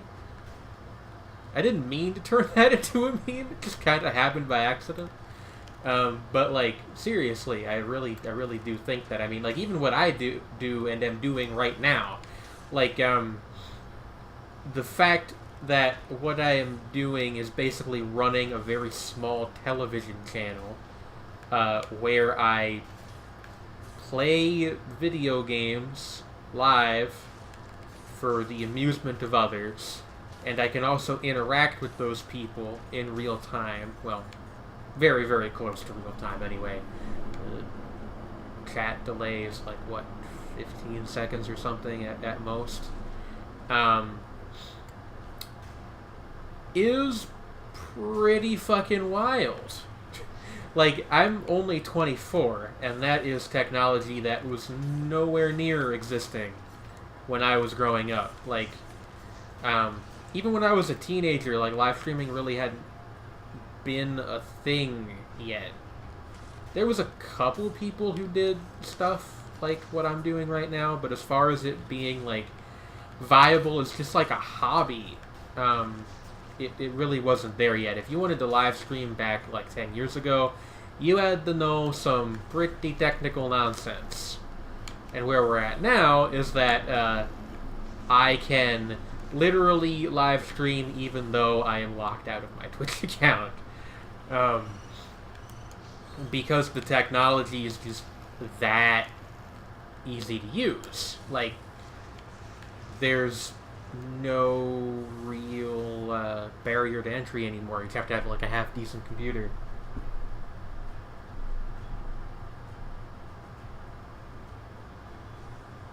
I think we've descended in a modern-day feudalism focused on farming. Well, I mean, that very well might be true of where you live. I don't know how things are in Slovakia these days. I make my living... Well, I don't make a living. But I make money doing this and a couple other, like, online things. It's a weird world. I guess in terms of, like, themes, you could maybe make the argument that the world we live in is not particularly cyberpunk. There's not enough, well, actually, you know, I don't really know a ton about thematics and cyberpunk literature. I don't know very much about cyberpunk literature at all, to be honest with you. Talking cyberpunk things that I know is mostly anime because I'm a fucking nerd. Talk about Serial Experiments Lane for the 80th time on my live streams. Why am I locked out of my Twitch account? This is a fun story. So, basically, when I became a Twitch affiliate, you had to provide a phone number for two-factor authentication. You did not, at the time, have to use what they make you use now, which is a phone app called Authy. So I didn't have a phone at the time, so I gave them my mom's phone number, which, like a year ago, when I did this, seemed like a perfectly reasonable course of action. Now, about a month ago, I was like, okay, well, there's several things that I need my two-factor to do, and I don't live with my mom anymore, so it's kind of impractical to be like, hey, Ma, I'm about to have a bunch of internet companies send you strings of random numbers for a few minutes. Can you pass those on to me? It's just like, it doesn't work, really. So I tried to get the new thing set up, and fortunately, what happened, I just died again. Fucking hell. I'm cursed to not get any farther than the Stilted Village today. That's not true. We'll work something out, hopefully. But when I tried to reset my account, I accidentally cleared the cookies on my web browser, which would not have been a problem if I was not in the middle of resetting my two-factor authentication. So, what has happened is that everything is kind of like in a weird limbo right now. Like, I changed the phone number that my two-factor is tied to, but that phone's not active right now. So I can't log into my Twitch account until I get my phone reactivated, and then use the two-factor code that they give me to sync up a bunch of stuff with the Authy app, and then I will finally regain control of my Twitch account. If you're wondering, by the way, why I have been quote-unquote playing Semblance on my Twitch channel for the past month, that is why.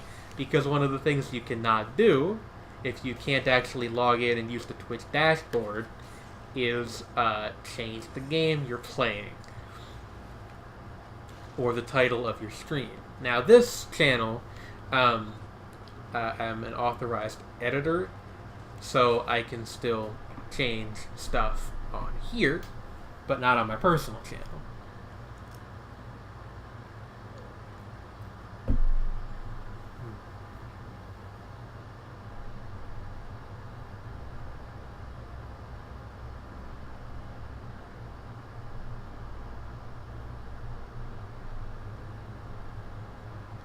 I see what you're saying.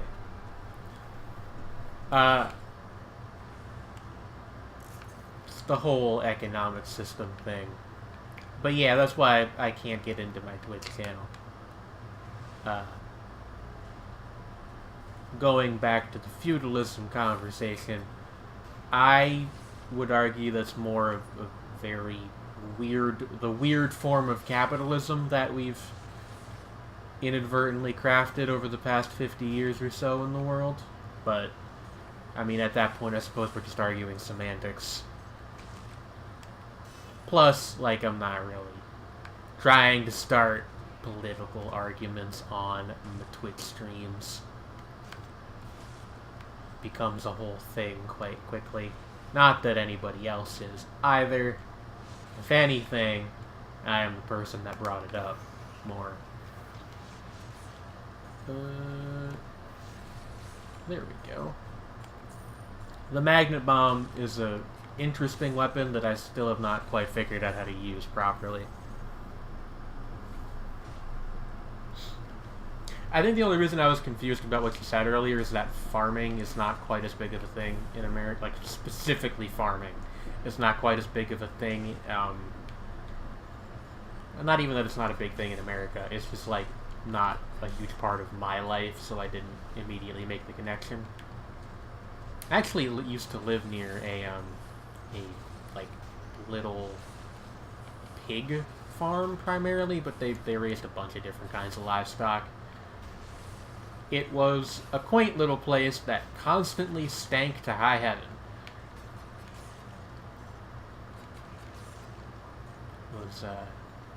They also had this, like, sign out front that was, like, Friday night pig roasts.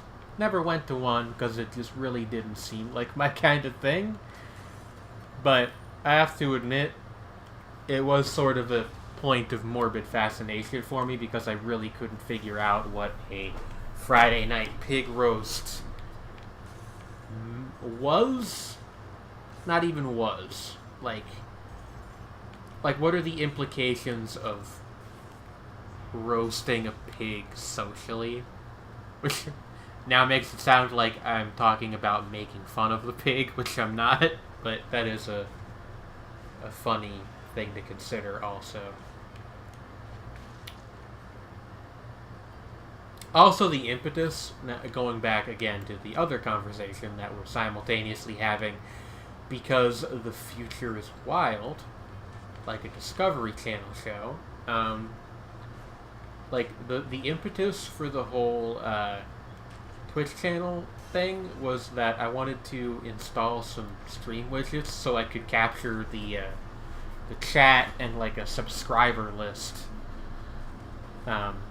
which is a thing you can do if you have a modified version of OBS installed. They give you, like, these little doodads that are useful for that kind of thing. And most people don't seem to mind them, so I was going to install some. Basically, I'm being punished for my arrogance is the real thing here. I'm kidding. Gotcha. I don't know, I think it's kind of like a neutral thing, is whether we go with the fire grenade or the swarm grenade right now. They're both level 1. Probably not worth stressing out over right now. I would like to at least get to the second boss at some point over the course of the stream. I have done it before. Multiple times, actually. It's just that that's usually where my stopping block is right now. The clock... What is it? The timekeeper? The boss in the clock tower is, he's a real pain in the rear end. Aha, la baguette. Hon, hon, hon. I really love the bread food set. It's basically the greatest invention mankind has ever come up with.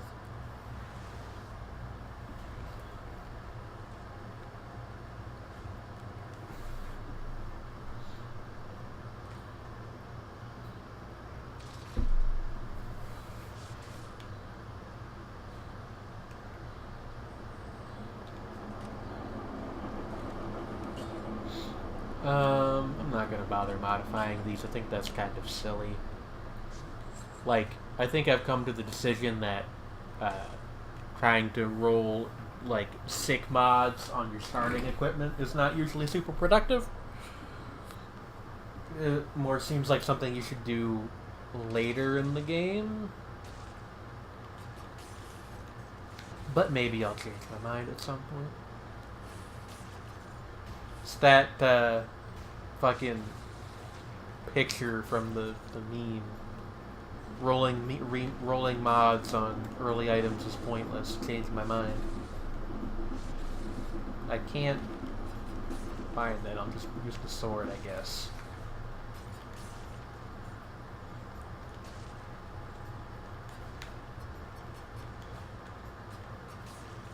There we go. Is there a thing under here? There is. This is probably just the way to the speed door. But I'll take a glance anyway. It is. Sometimes there's a like a power scroll in front of the time doors. Not super often, but I've seen it a few times.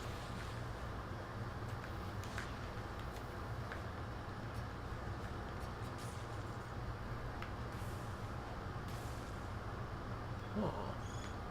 A better fire grenade. Look at that. Our patience has been rewarded. Ain't it grand?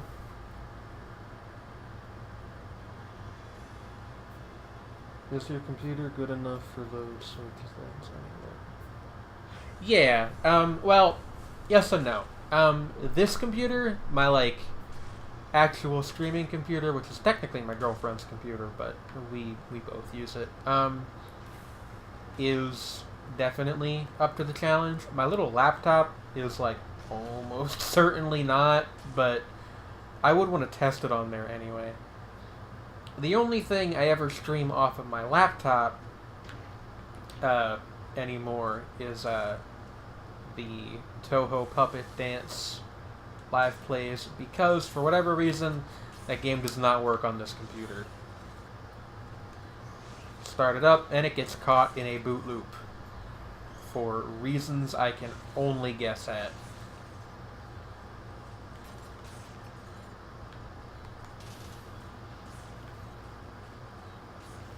Fire! Fire! I like REM. Being able to stream Room 2 must be pretty taxing. Actually, believe it or not, despite how pretty Room and Room 2 look, a year or two ago now, I did a recorded Let's Play of Room and Room 2 on my laptop, and it worked pretty much fine.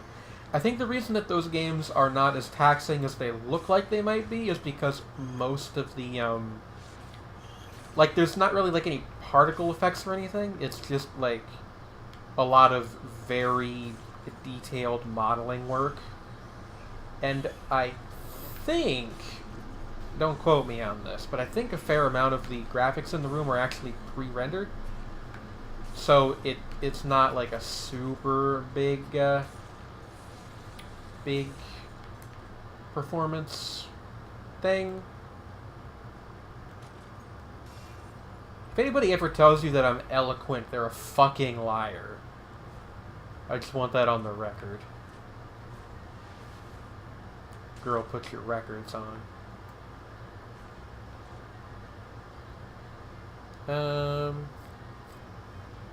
Yeah, sure. We'll get a better magnet grenade, too. We should get fireworks technician when we clear this area. What came out of the blue? Almost everything I say. That's the actual real secret to being a baseline level competent live streamer, is just there's two steps. First, there's three steps. First, give yourself a couple seconds to think of whatever fucking nonsense you want. Third, no, hold on. That's not how numbers work. Secondly, that's what I meant to say. Like, filter out anything that is, like, actually horrendous, so that way you don't become one of those people that's like, oh no, I got banned from Twitch for saying a horrible slur, and then you complain about it on Twitter for 1,000 years. And then third, if you've completed step 2, just fucking say whatever. Like, for whatever reason, many people find just, like, actual word association hilarious. And part of this, like, it's sort of a weird thing to talk about now that I think of it, but you can definitely tell my commentary style is primarily influenced by a Canadian fella named Northern Lion. If you watch any of his videos and then watch any of mine, the, like, flow of commentary is very similar, but it's a thing that I've noticed across many different live streamers over the years, is just kind of say whatever the hell, and people will think it's either funny or they won't, but, like, rarely do you actually make anybody annoyed by doing that.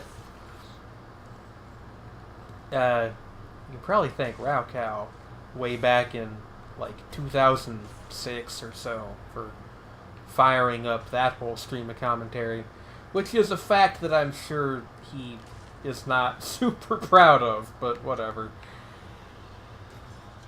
We do not own the demons we create. Math.exe stopped working. The me being eloquent thing?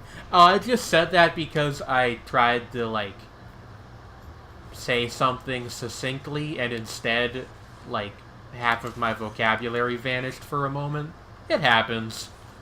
I think it's part of having ADHD, but maybe it happens to neurotypical people as well. I'm not honestly sure.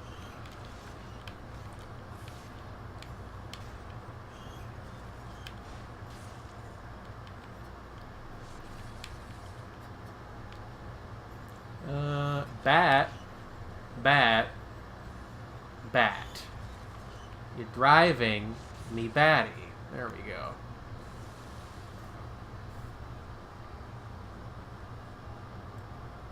Who's proud of what we were in 2008? That's a good point, I guess. I don't even know if Raocow still makes Let's Plays. If anybody's not familiar, Raocow was like it is a fairly influential, also Canadian Let's Player. Was one of the first, like, dozen or so people to get internet famous doing that on YouTube.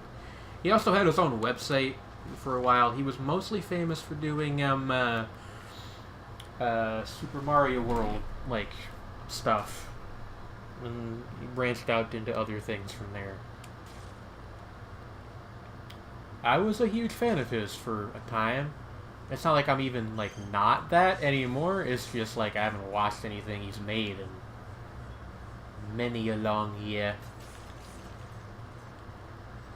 But yeah, basically the trick to interesting commentary, at least in this particular style, is just fucking say stuff and then try to hammer it together into coherent thoughts. And if you fail, then, you know. It's like nobody really expects, like, perfect 10 out of 10 comprehensibility from live streamers most of the time, I don't think. Even if you're somebody who's, like, more gameplay oriented and you're, like, trying to explain your techniques or whatever, I don't think anybody expects you to be on all the time, for lack of a better way to put it. I don't want to die to a fucking elite monster again. Come on. Damn it.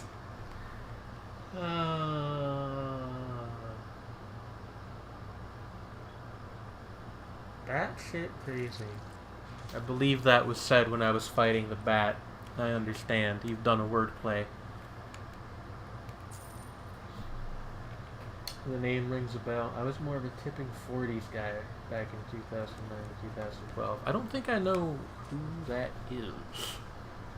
Although, given your second comment about how they say a lot of BS stuff, maybe that's for the best.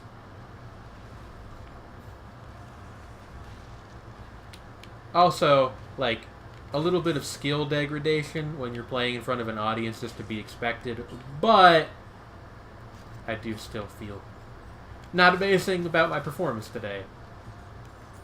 Also, that could be taken the wrong way out of context very easily. Didn't think about that before I said it. Don't think about most things I say before I say them, if that's not obvious at this point.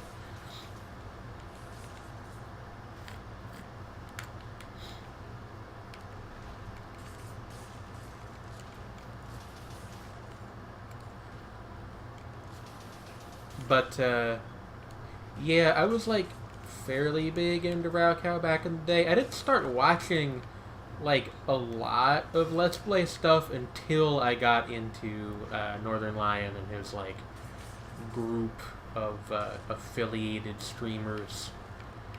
And that was back in, 2012 or so, probably. Different gamers want different things out of their streamers. Oh, see you, Lynx. But, yeah. It's like a whole thing. I originally started live streaming as basically just like a thing to do occasionally when I was home alone on weeknights. And now, I mean, like, I'm not fucking making PewDiePie money or anything, but I did get my first Twitch paycheck about a month ago, and that felt pretty damn good, so I'd say I'm doing okay.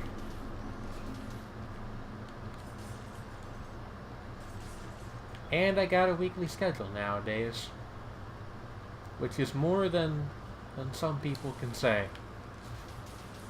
Granted, it is a weekly schedule that is always subject to the whims of fate, but that's true of anything, I think.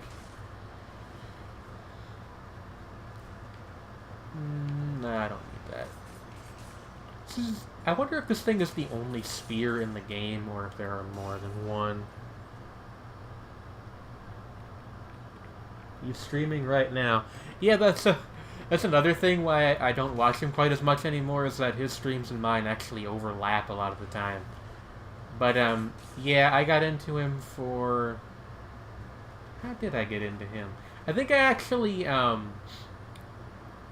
started watching Rockley Smile first. Hold on a sec. I managed to dehydrate myself. Anyway. I think I actually started watching Rockley Smile first, and I got into NL via Nick, who is Rockley Smile, doing like a thing with him that I think turned out to be one of the first couple Northern Lion Live Super shows, which for a couple of years I watched like religiously, and nowadays I only watch them occasionally because I just really don't have the time anymore. I'm doing my own live streaming stuff, and also the fan base has kind of changed over the years, and because I am, at my heart of hearts, a grumpy old person, it doesn't always sit 100% with me, but, you know.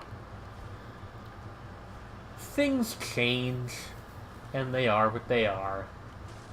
But yeah, if I had not started watching Northern Lion, I probably would not be doing this right now. Which is kind of a crazy thought.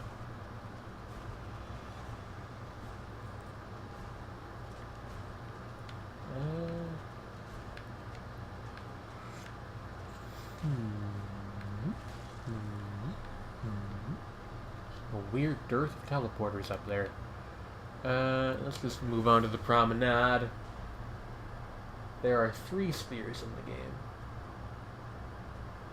Yeah, I'll get you back on the DM after the stream links. But yeah, I think a lot of people were into NL for the Isaac stuff. He still does that, actually, because I know because I'm still subscribed to him on YouTube. New one every day. I don't think the Isaac series has ever actually, like, gone away. Like, I think, like, there's been a varying amount of videos per day, because I know for a while there he was doing 2 Isaac videos per day. But, it's kind of wild. Like, you can turn them on now, and fundamentally, they are pretty much the same as they were, back when he started. Like, as far as, like, style and stuff, like, obviously he's gotten better at it, because, I mean, by God, you do something every day for a couple thousand days in a row, you're gonna get good at it eventually, but, you know, it's just kind of crazy to think about. He also has a Dead Cells series. In fact, I think he might have 2 of them. So, if you're itching for more Dead Cells content, there's plenty of it on his channel. Granted, not that I think Northern Lion needs me shilling for him to do well successfully on YouTube, but I mention that because sometimes I watch his Dead Cells videos while I am playing off camera.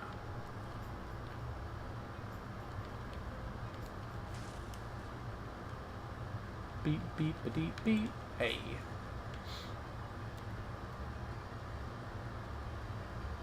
Only one arrow hit the target. Right in the head.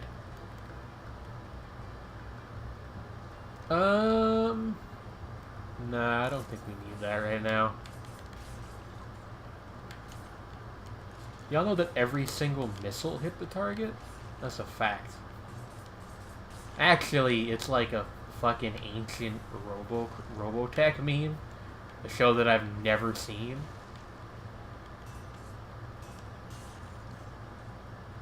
Spartan sandals. Not really a fan of these things. To Gungeon and even Dead Stones. To Galm. Not sure I know who Galm is, and then not to watching game videos at all. Yeah, that's fair. Like, it's not the kind of thing that is for everybody. I think sometimes, like, it can be a thing for you for a while, and then suddenly not anymore. Like, not to get, like, super personal or anything, but I discovered NL and company back when I was starting college, and to make a long story short, I did not do very well in college. I ended up flunking out at the end of my first year, for various reasons, and that was, like, a pretty fucking difficult time in my life, because I just kind of felt like a piece of shit all the time. So, you know, his videos, among some other, various media things that I'm still fond of, helped me get through those times, and I think that's worth something. Like, if I'm ever that for anybody, even once, I think I've kind of done the most good that, you know, a professional Let's Player can conceivably do for the world. You are ultimately an entertainer, and I think that is sort of the highest level of thing that an entertainer can strive for, is making someone's difficult times a little bit better. That's my philosophy on the subject, anyway. There are people who disagree, of course. I'm sure if you talked to 50 Cent, for example, he'd tell you something quite different. But, you know, I am not 50 Cent. For many reasons, I am not 50 Cent. I've never been shot even once.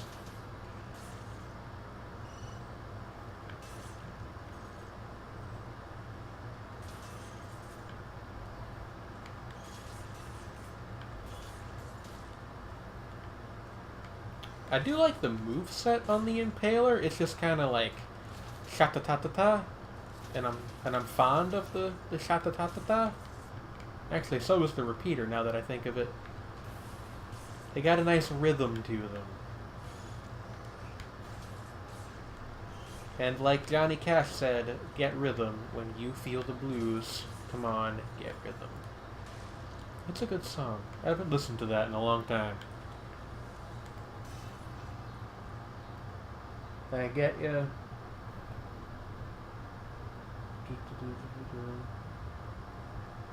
That's cool. I have a couple people, like I don't have a huge subscriber base, which is why it took so long from becoming an affiliate to getting my first paycheck from Twitch. But I have a couple people who have been subscribed basically since I became an affiliate, and that's like a really cool feeling. It's like somebody liking your nonsense enough to pay for it.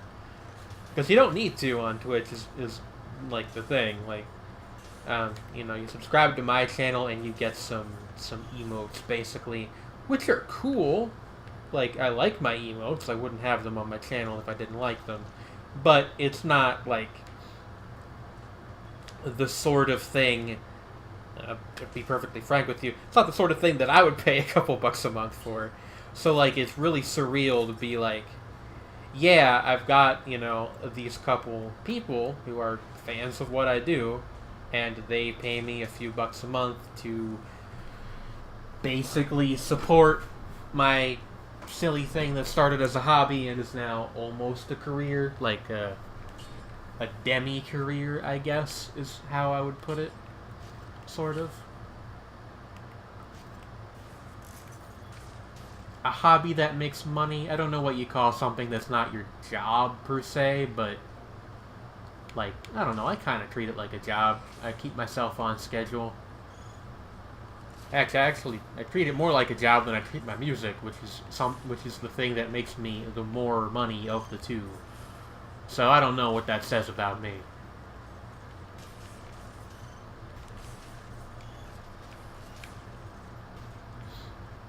Maybe nothing. Like, that could very well just be, like, a thing with no particular consequence in any real direction. You know how it goes. Ouch.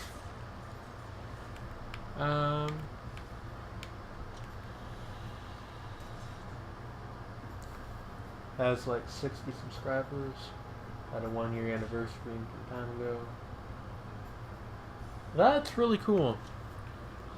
When did I get affiliate? Back in October, I think. So I'm coming up on 1 year. Or was it November? One of the Ember months, before at the end of the year. I can check it at some point, I think. I'm sure there's a way to see how long you've been an affiliate for. I'd like to eventually make partner someday, but that's a lofty goal. There is also the fact that once you become partner, there are suddenly far more eyeballs on you, which I don't know how well I'd handle that. I have occasionally dealt with people coming into the stream and being weird, for lack of a better way to put it. And, my response to that is just like, well, now I press this button and oh no, you suddenly can't talk in my chat anymore. Which is probably the right way to handle it, but I know there are many streamers who have chats that, like, realistically are unmoderatable, basically, without them hiring, like, a dedicated staff, which is something I don't think I would ever be able to afford. And that's, like, that's a crazy idea to me, is like having enough people that you can't really effectively control what they're doing. But I suppose that's a thing to think about when/if I get to that point in the first place.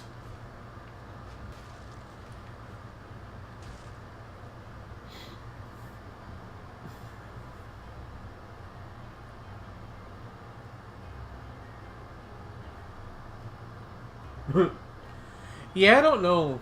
Like, names of the months are a whole thing, too, right? But,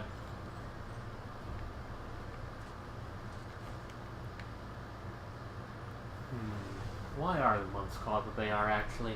That is a question that it would prompt me to do a Wikipedia search if I was not presently live streaming.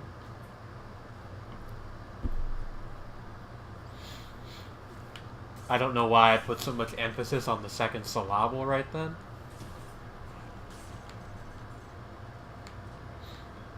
I'm gonna have to take a short break after I'm finished with this floor. My acid reflux is acting up. Which probably is more detail than I needed to give, but if you just say that you're sick, or like, not even sick, but just like not feeling 100% at the moment, people usually, in my experience, either think that you're making it up, or they like go in the other direction and they're like, oh, well, clearly you shouldn't be streaming if you're not feeling well. Which is a nice sentiment. But it's not like an unsolvable problem. I just need to take some antacids. Like, chill out for a minute, drink some water, and I'll be fine, probably. Maybe should not have gone for soda. Should have just gotten more chilled water instead, but oh well. Hindsight, as they say, is 2020.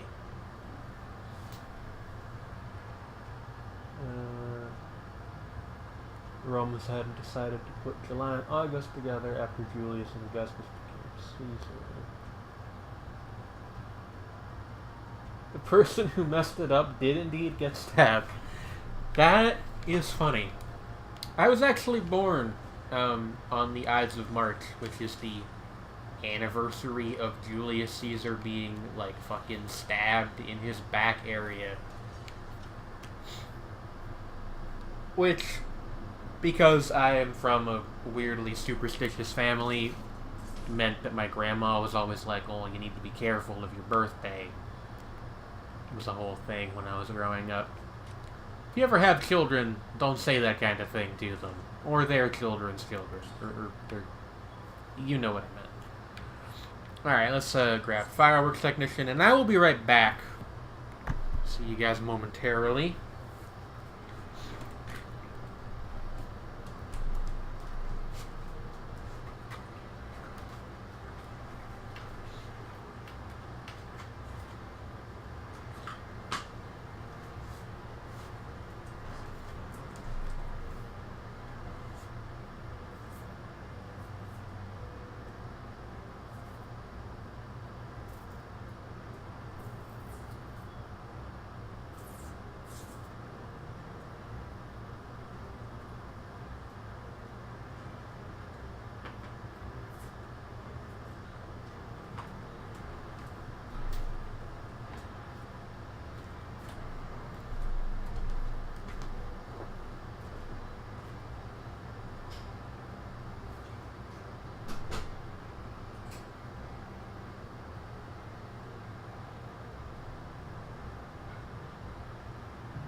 go ways.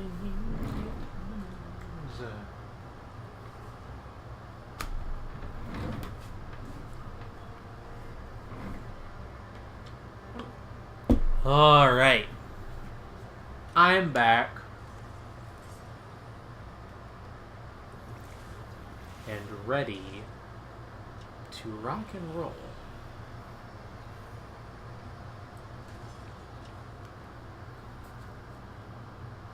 What time is it? 7:20. All right. Well, it's 7:20 for me. I don't know what time it is in the other time zones of the world, except EST, where I know that means that it is 8:20. Ah.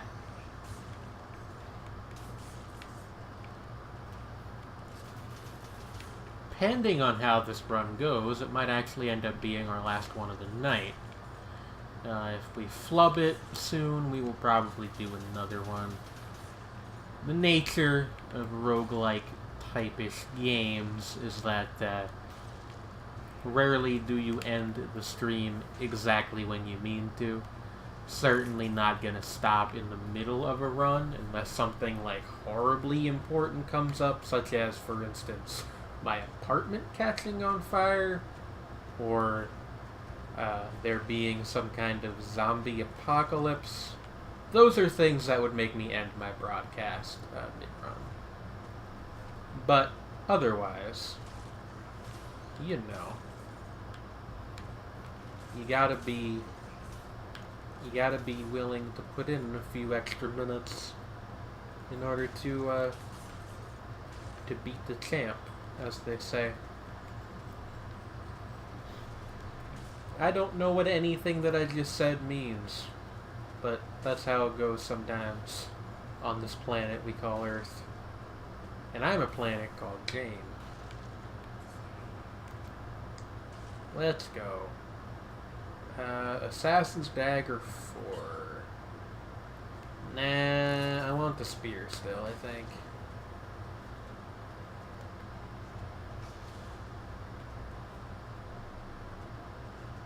And in any case, we're probably going to be recalibrating our run depending on what we get from the boss's drop. Really feel like the spear should ignore shields, but whatever. I mean, it's not based entirely on like what makes logical sense, I guess, which is fair. Bump, ba-da-dump, bump. Bump, bump. Ow. Hitbox dissonance. Don't try to stab him in the horns, I guess. 0 out of 10. Unplayable. Ooh, a blueprint. The Bloodthirsty Seal. Probably, like, never actually use it, but sure. Unlocking new things is fun.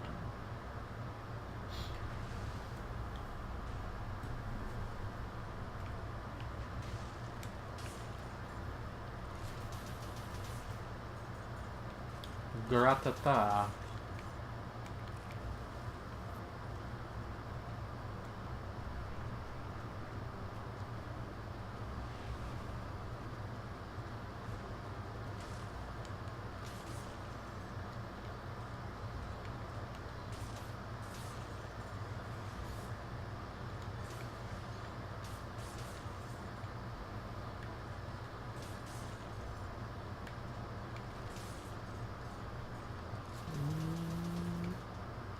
$800, $588, $200, $305. I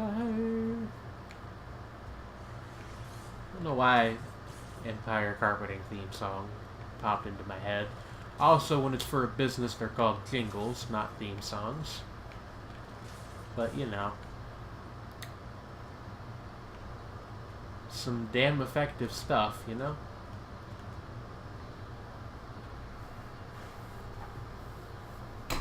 Oh dear, I've been pinged on Discord again. What occurred? It's just Raiden screaming at me about the girl from a video game she likes. Which is fine. That is her right.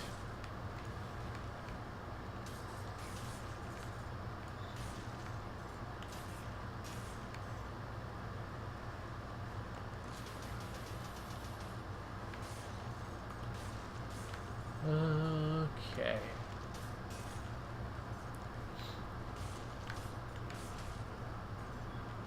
Yeah.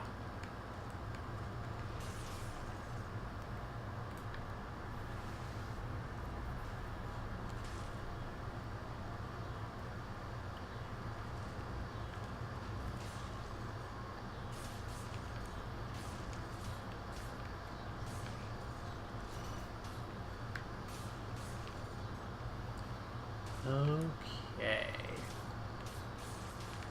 Do some stab and stab. I hate these things that attack quickly and deadlily. That's not Dead Lily, which sounds like the name of like a mediocre manga about vampires that was Dead Lily, which is like the adverbal form of deadly that I just made up now. I'm pretty sure no one in the history of England's existence and the language that it spawned has ever used the word deadlily. And for my crimes, the Oxford Dictionary Committee will come to my home and end my life instantly.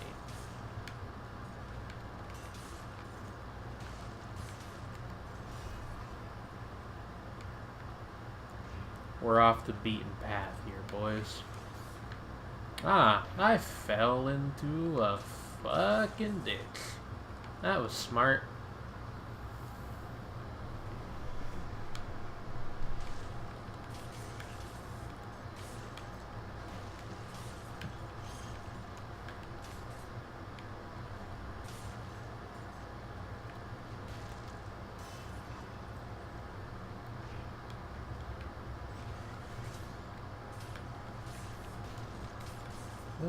Okay.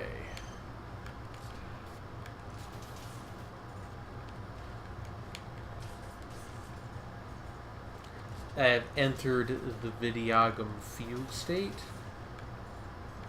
All that I do is predetermined by... never mind, I'm just gonna roll out of here and do a sip. Yeah, okay.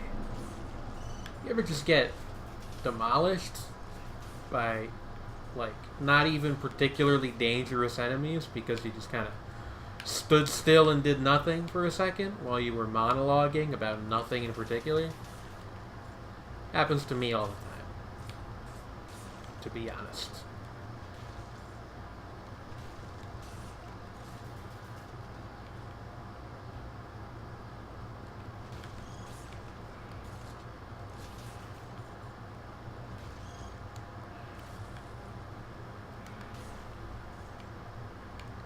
Fantabulous.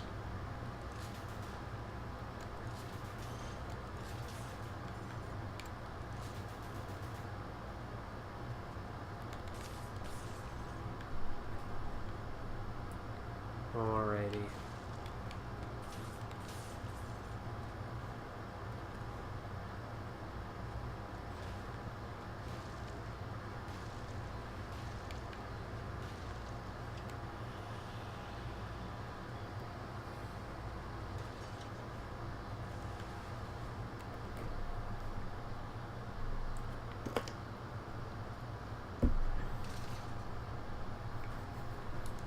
Let's go fight the concept. And look good while doing it. If at all possible. What do we want here? I guess we'll just go for combo, even though it doesn't really do anything for us on the boss fight. It's probably what we're going to want to go with anyway after we finish said boss fight. So, like, it's fine.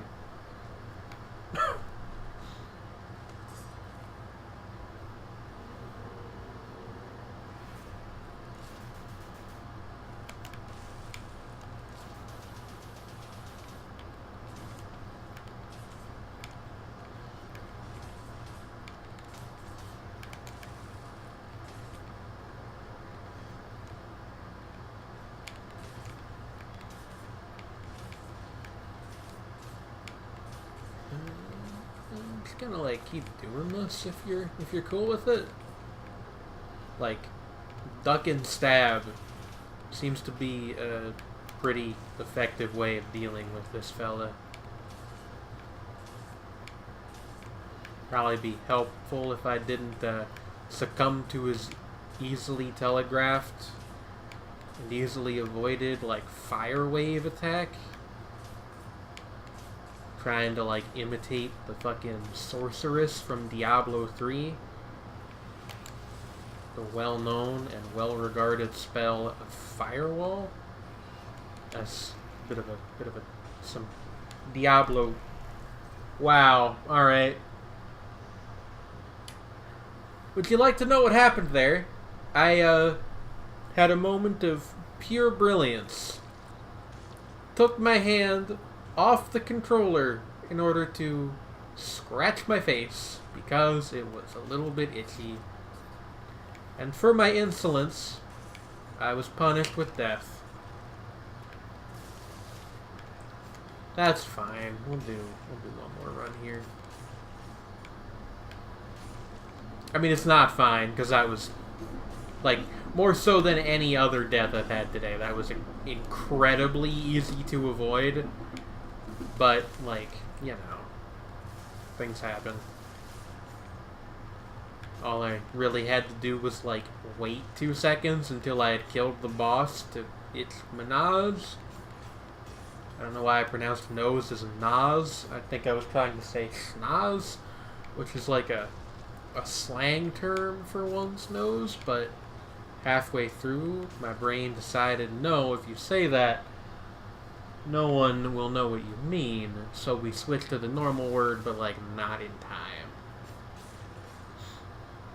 What do we got over here? Double crossbow medic. Yeah, sure. I'll take the infantry grenade. I feel a desire for vengeance. So maybe what we will do is we will try to move a bit more swiftly through these levels than we have been. Because I would like to punch the concierge directly in his nose. If I may. Sure, I'll take this weird thing.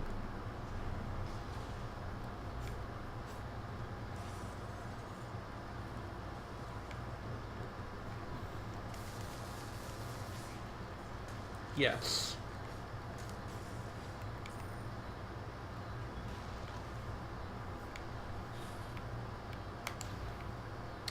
I went in too early there, is what I did.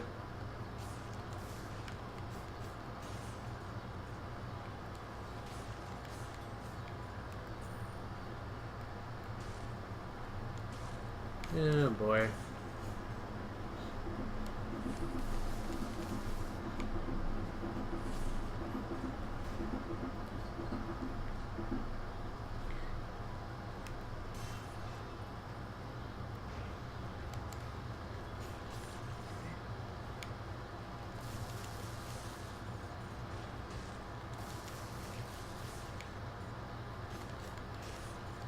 Okay.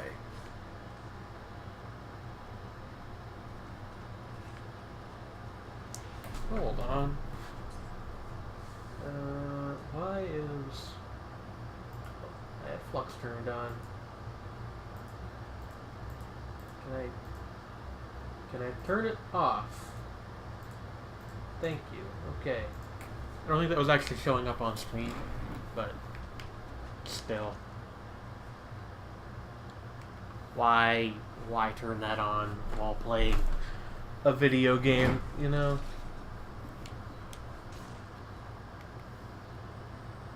Oh, right, I should be trying to unlock that.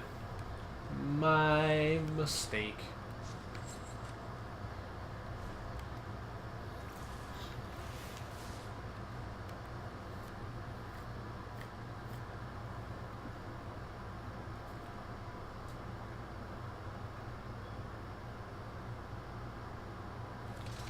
Promenade of the Condemned.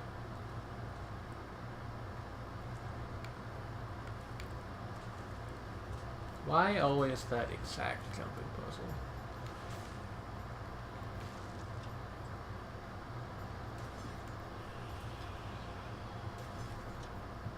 Oh, it still wasn't fast enough. Sealed 44 seconds ago. That's disappointing. Yeah, I think you have to get down there like a minute and a half or something.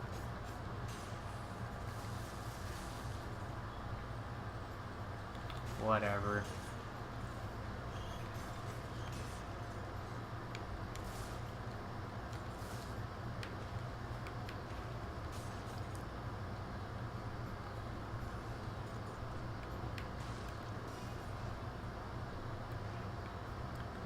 Brutality gain.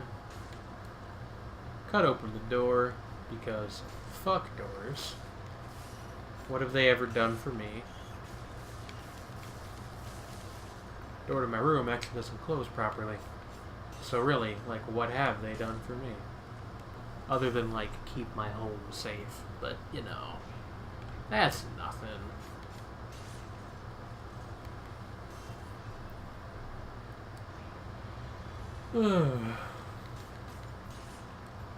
Yeah, I'm starting to get kind of tired, so I probably will end it after this round. Hopefully, like, productively so.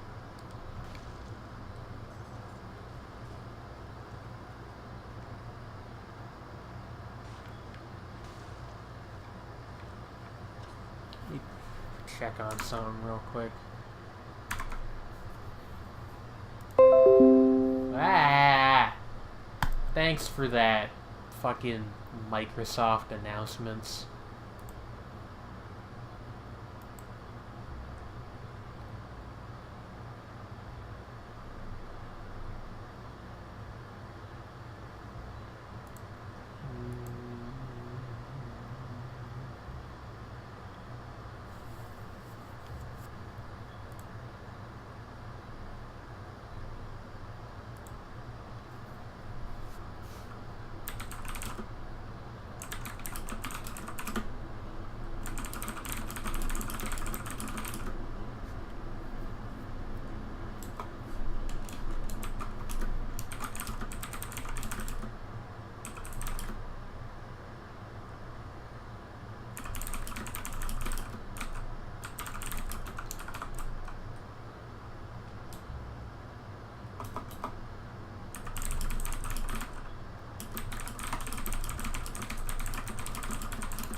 Alright, let's get back to business here.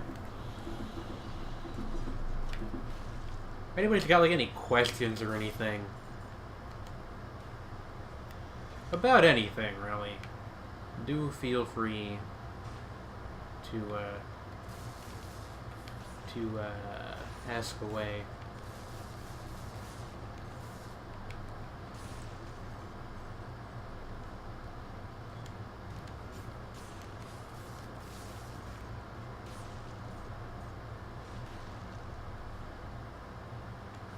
Forgot that you can actually like dodge through the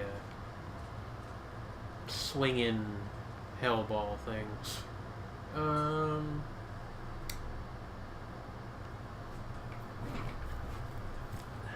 Is this worth? Yeah, it's probably worth taking. And then I'll take the repeater too, actually.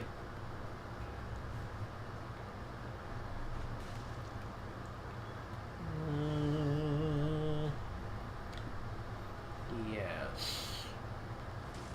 Let's do the thing. If at all possible. Wow, that was just McFucking brilliant, wasn't it?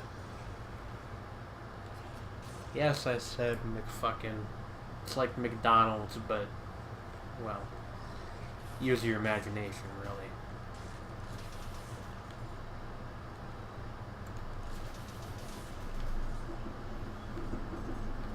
Shoots an arrow in front of you. Seems like a weird modifier to stick on something that already, by definition, shoots arrows in front of you. I guess technically the things that come out of the repeater are bolts. What? Oh, hello, horror specs. I didn't see your name at first, and I was very confused as to what your comment meant. And then I realized that, yes, the trees in the background do, in fact, have chains on them. And I don't think I ever noticed that before, and now it's going to bother me forever. Anyway, how are you? Yes, this is well better. Well better? The fuck am I on this evening? Goodness gracious.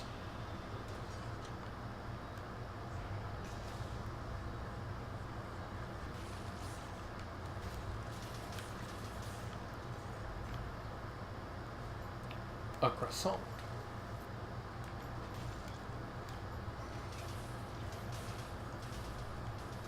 You know, I wonder if anyone has ever referred to a croissant as a bread moon.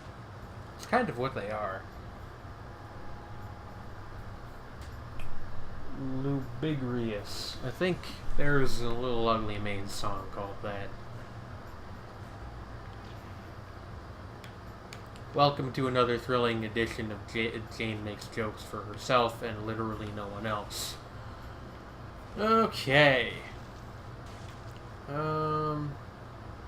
More grenades. Actually, I would really like to pick this one up, but I don't quite have the money yet.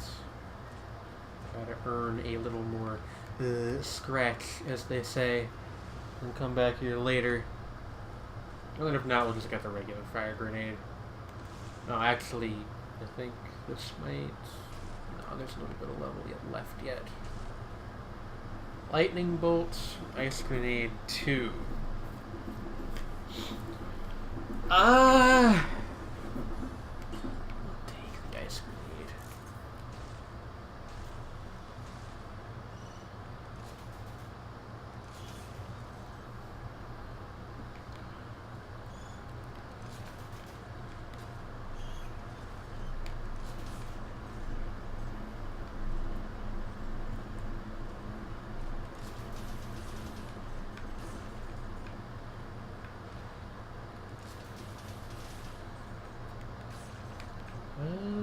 Okay.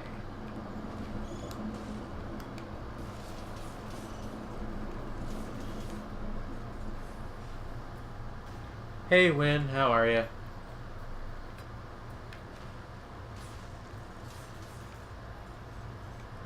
You're actually not the first person to say hello when joining my chat today, believe it or not. Somebody else said it earlier, like near the start of the stream. And I was briefly taken aback. I feel like having multiple hellos in one's chat in the same day is either a portent of great blessing or of doom. I'm not sure which. I am gay. Well, I'm glad that things are consistent.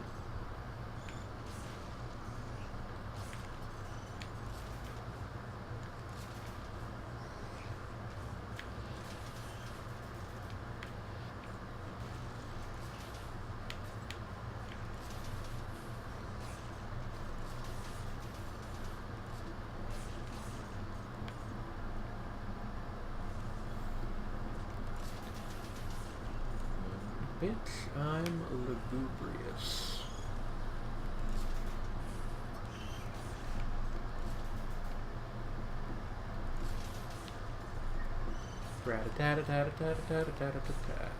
Okay.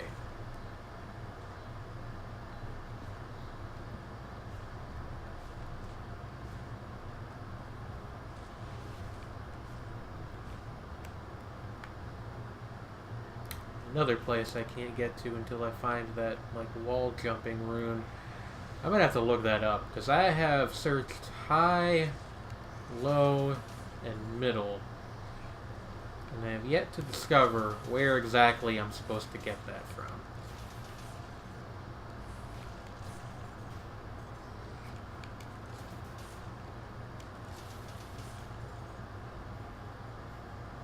Video games. Yes, that's true.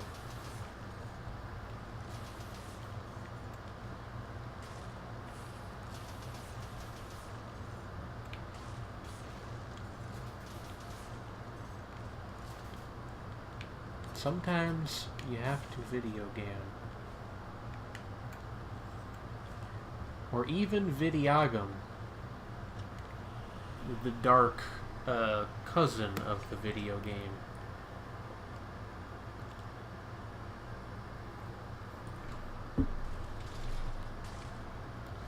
Okay, yes. You get this for this. I'll go in here and talk to you. Fireworks tag. I forgot to go back for that swarm grenade. Whoops. That's a mistake. Mistake.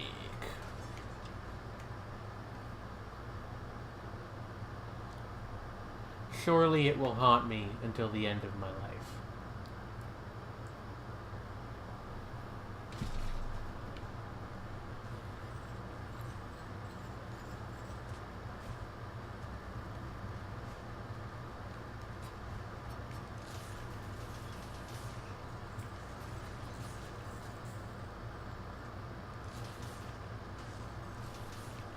Yes.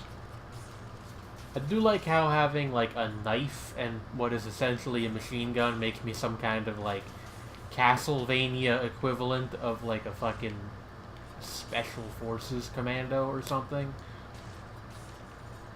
It's pretty great. Video games are good sometimes, if you were not aware of that.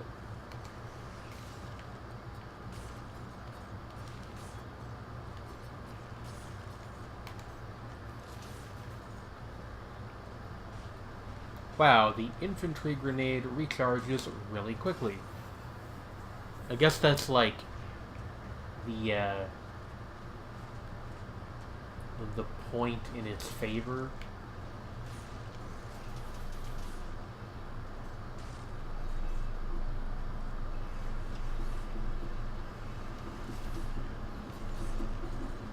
Well, there goes the L train.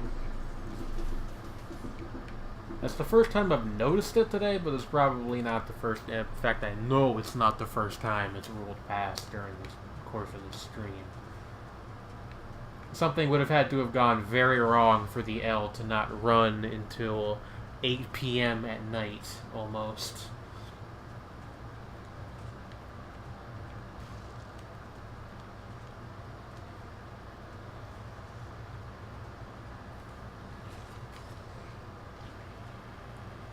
Wow. Okay, goodness, I'm not entirely sure. I think I got hit by both of their attacks at the same time was the thing that happened there, but goodness. I'm lucky to be alive right now. I don't know why I said that with a weird, like, intonation. I just, like, actually am.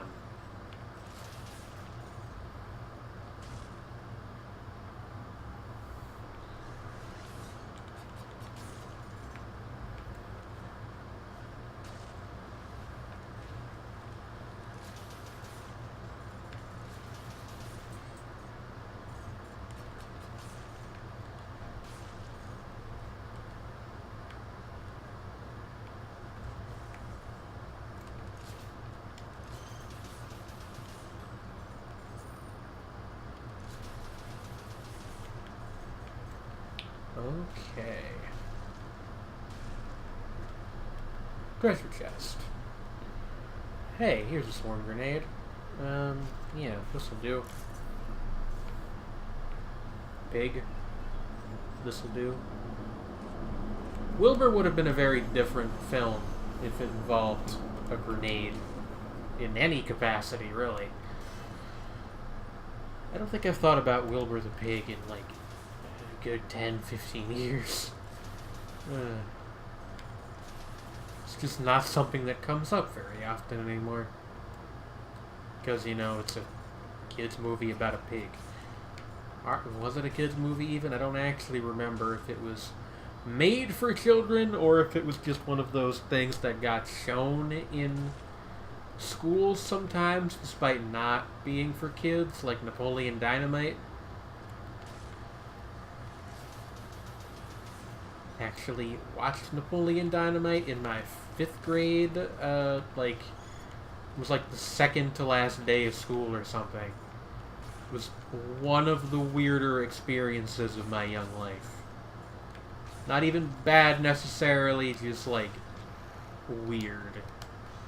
Strange, one might say. Brother, may I have some oats?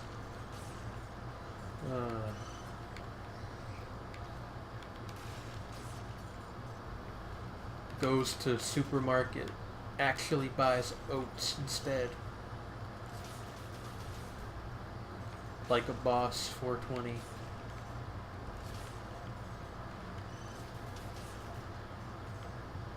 We live in a society. I accidentally said we live in a society earlier while attempting to have a serious conversation. And it made me reconsider many things about my life. I'm just kidding. It actually made me consider nothing. But it did give me momentary pause.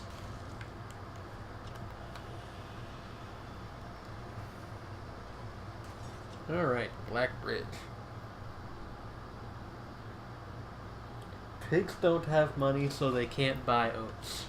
What if you ask your mom for money for a hamburger, but then you go to the supermarket and buy oats instead, like a boss?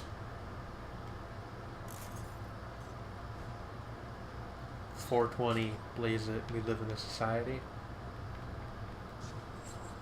Words aren't real. Do you know that? Pigs don't have money, so they can't buy oats.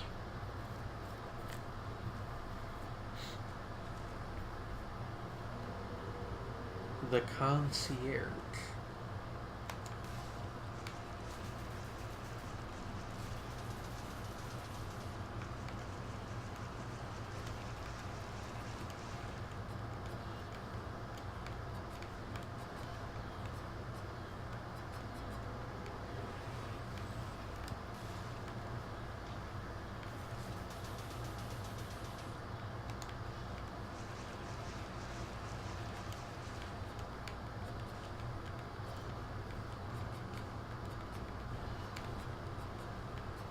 I like how he's covered in flammable oil, but that does nothing for me on its own. It's essentially completely useless. Whoa, whoa, whoa, whoa, whoa, whoa, okay. Right, we got the, 100 plus damage received thing. I don't know if that's a great thing to have when I'm facing a boss.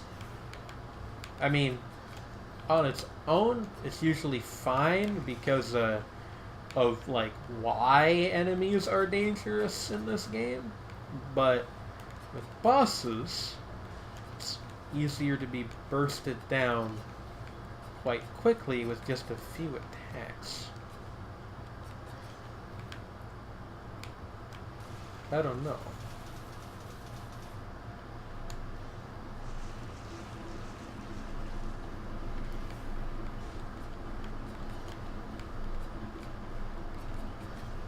On the other hand, maybe I'm just overreacting and I'm actually Fuck you.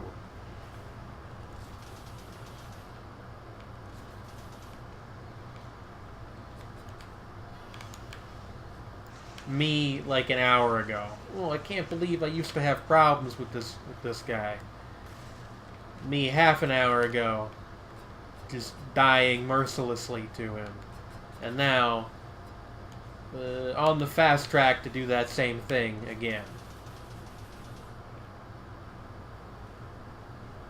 Let's not take our hands off the controller this time. I find that uh, step one to being successful at video games is to use your control device of choice, whether that be a gamepad or a mouse or some other thing. Is not the most relevant part. You just need to actually, like, use it. Instead of just kind of keeping your hands idly near your face and hoping that the game will play itself. That doesn't tend to work super well.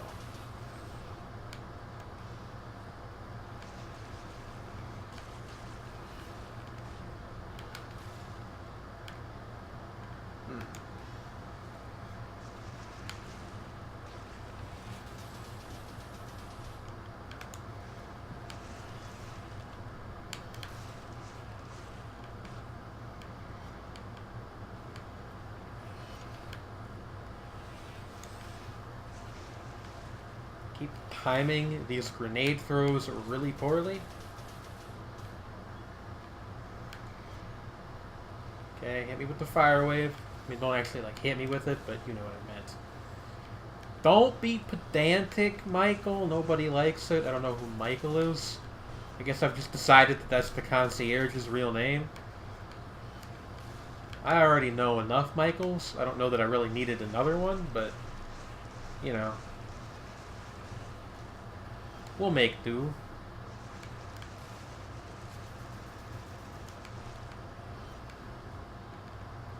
Noted Dead Cells boss, Mike Wazowski.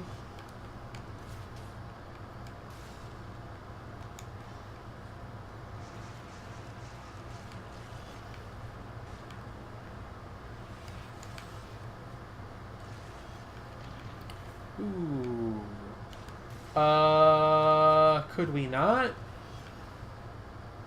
Is the thing? Like, I would rather not die to the fucking first boss that I've already beat many times again. Okay. This is so sad. Alexa, play Vaporwave. Well, if there's any summation of my aesthetic, there it is right there. Well, I think that's enough Dead Cells for today. Thank you guys for coming out, as usual. I will be streaming tomorrow from 9 to 12 Eastern on my own channel for Shapes and Forms. Thursday Dead Cells will be airing at this time from approximately 6 to 9 Eastern every day on the group channel, and also on my personal channel on Wednesdays is the Toho Puppet Dance Performance Live Play, which you should come watch if you're so inclined. If you'd like to follow me on my personal channel, that's twitch.tv/PlanetJane. If you'd like to follow me on Twitter to keep abreast of schedule changes and things like that, that's at @planet_Jane. And if you'd like to follow me on YouTube so you can see the VODs when they go up, that is youtube.com/PJLet'sPlays. That's about all for this stream today. I will see you all tomorrow. Goodbye.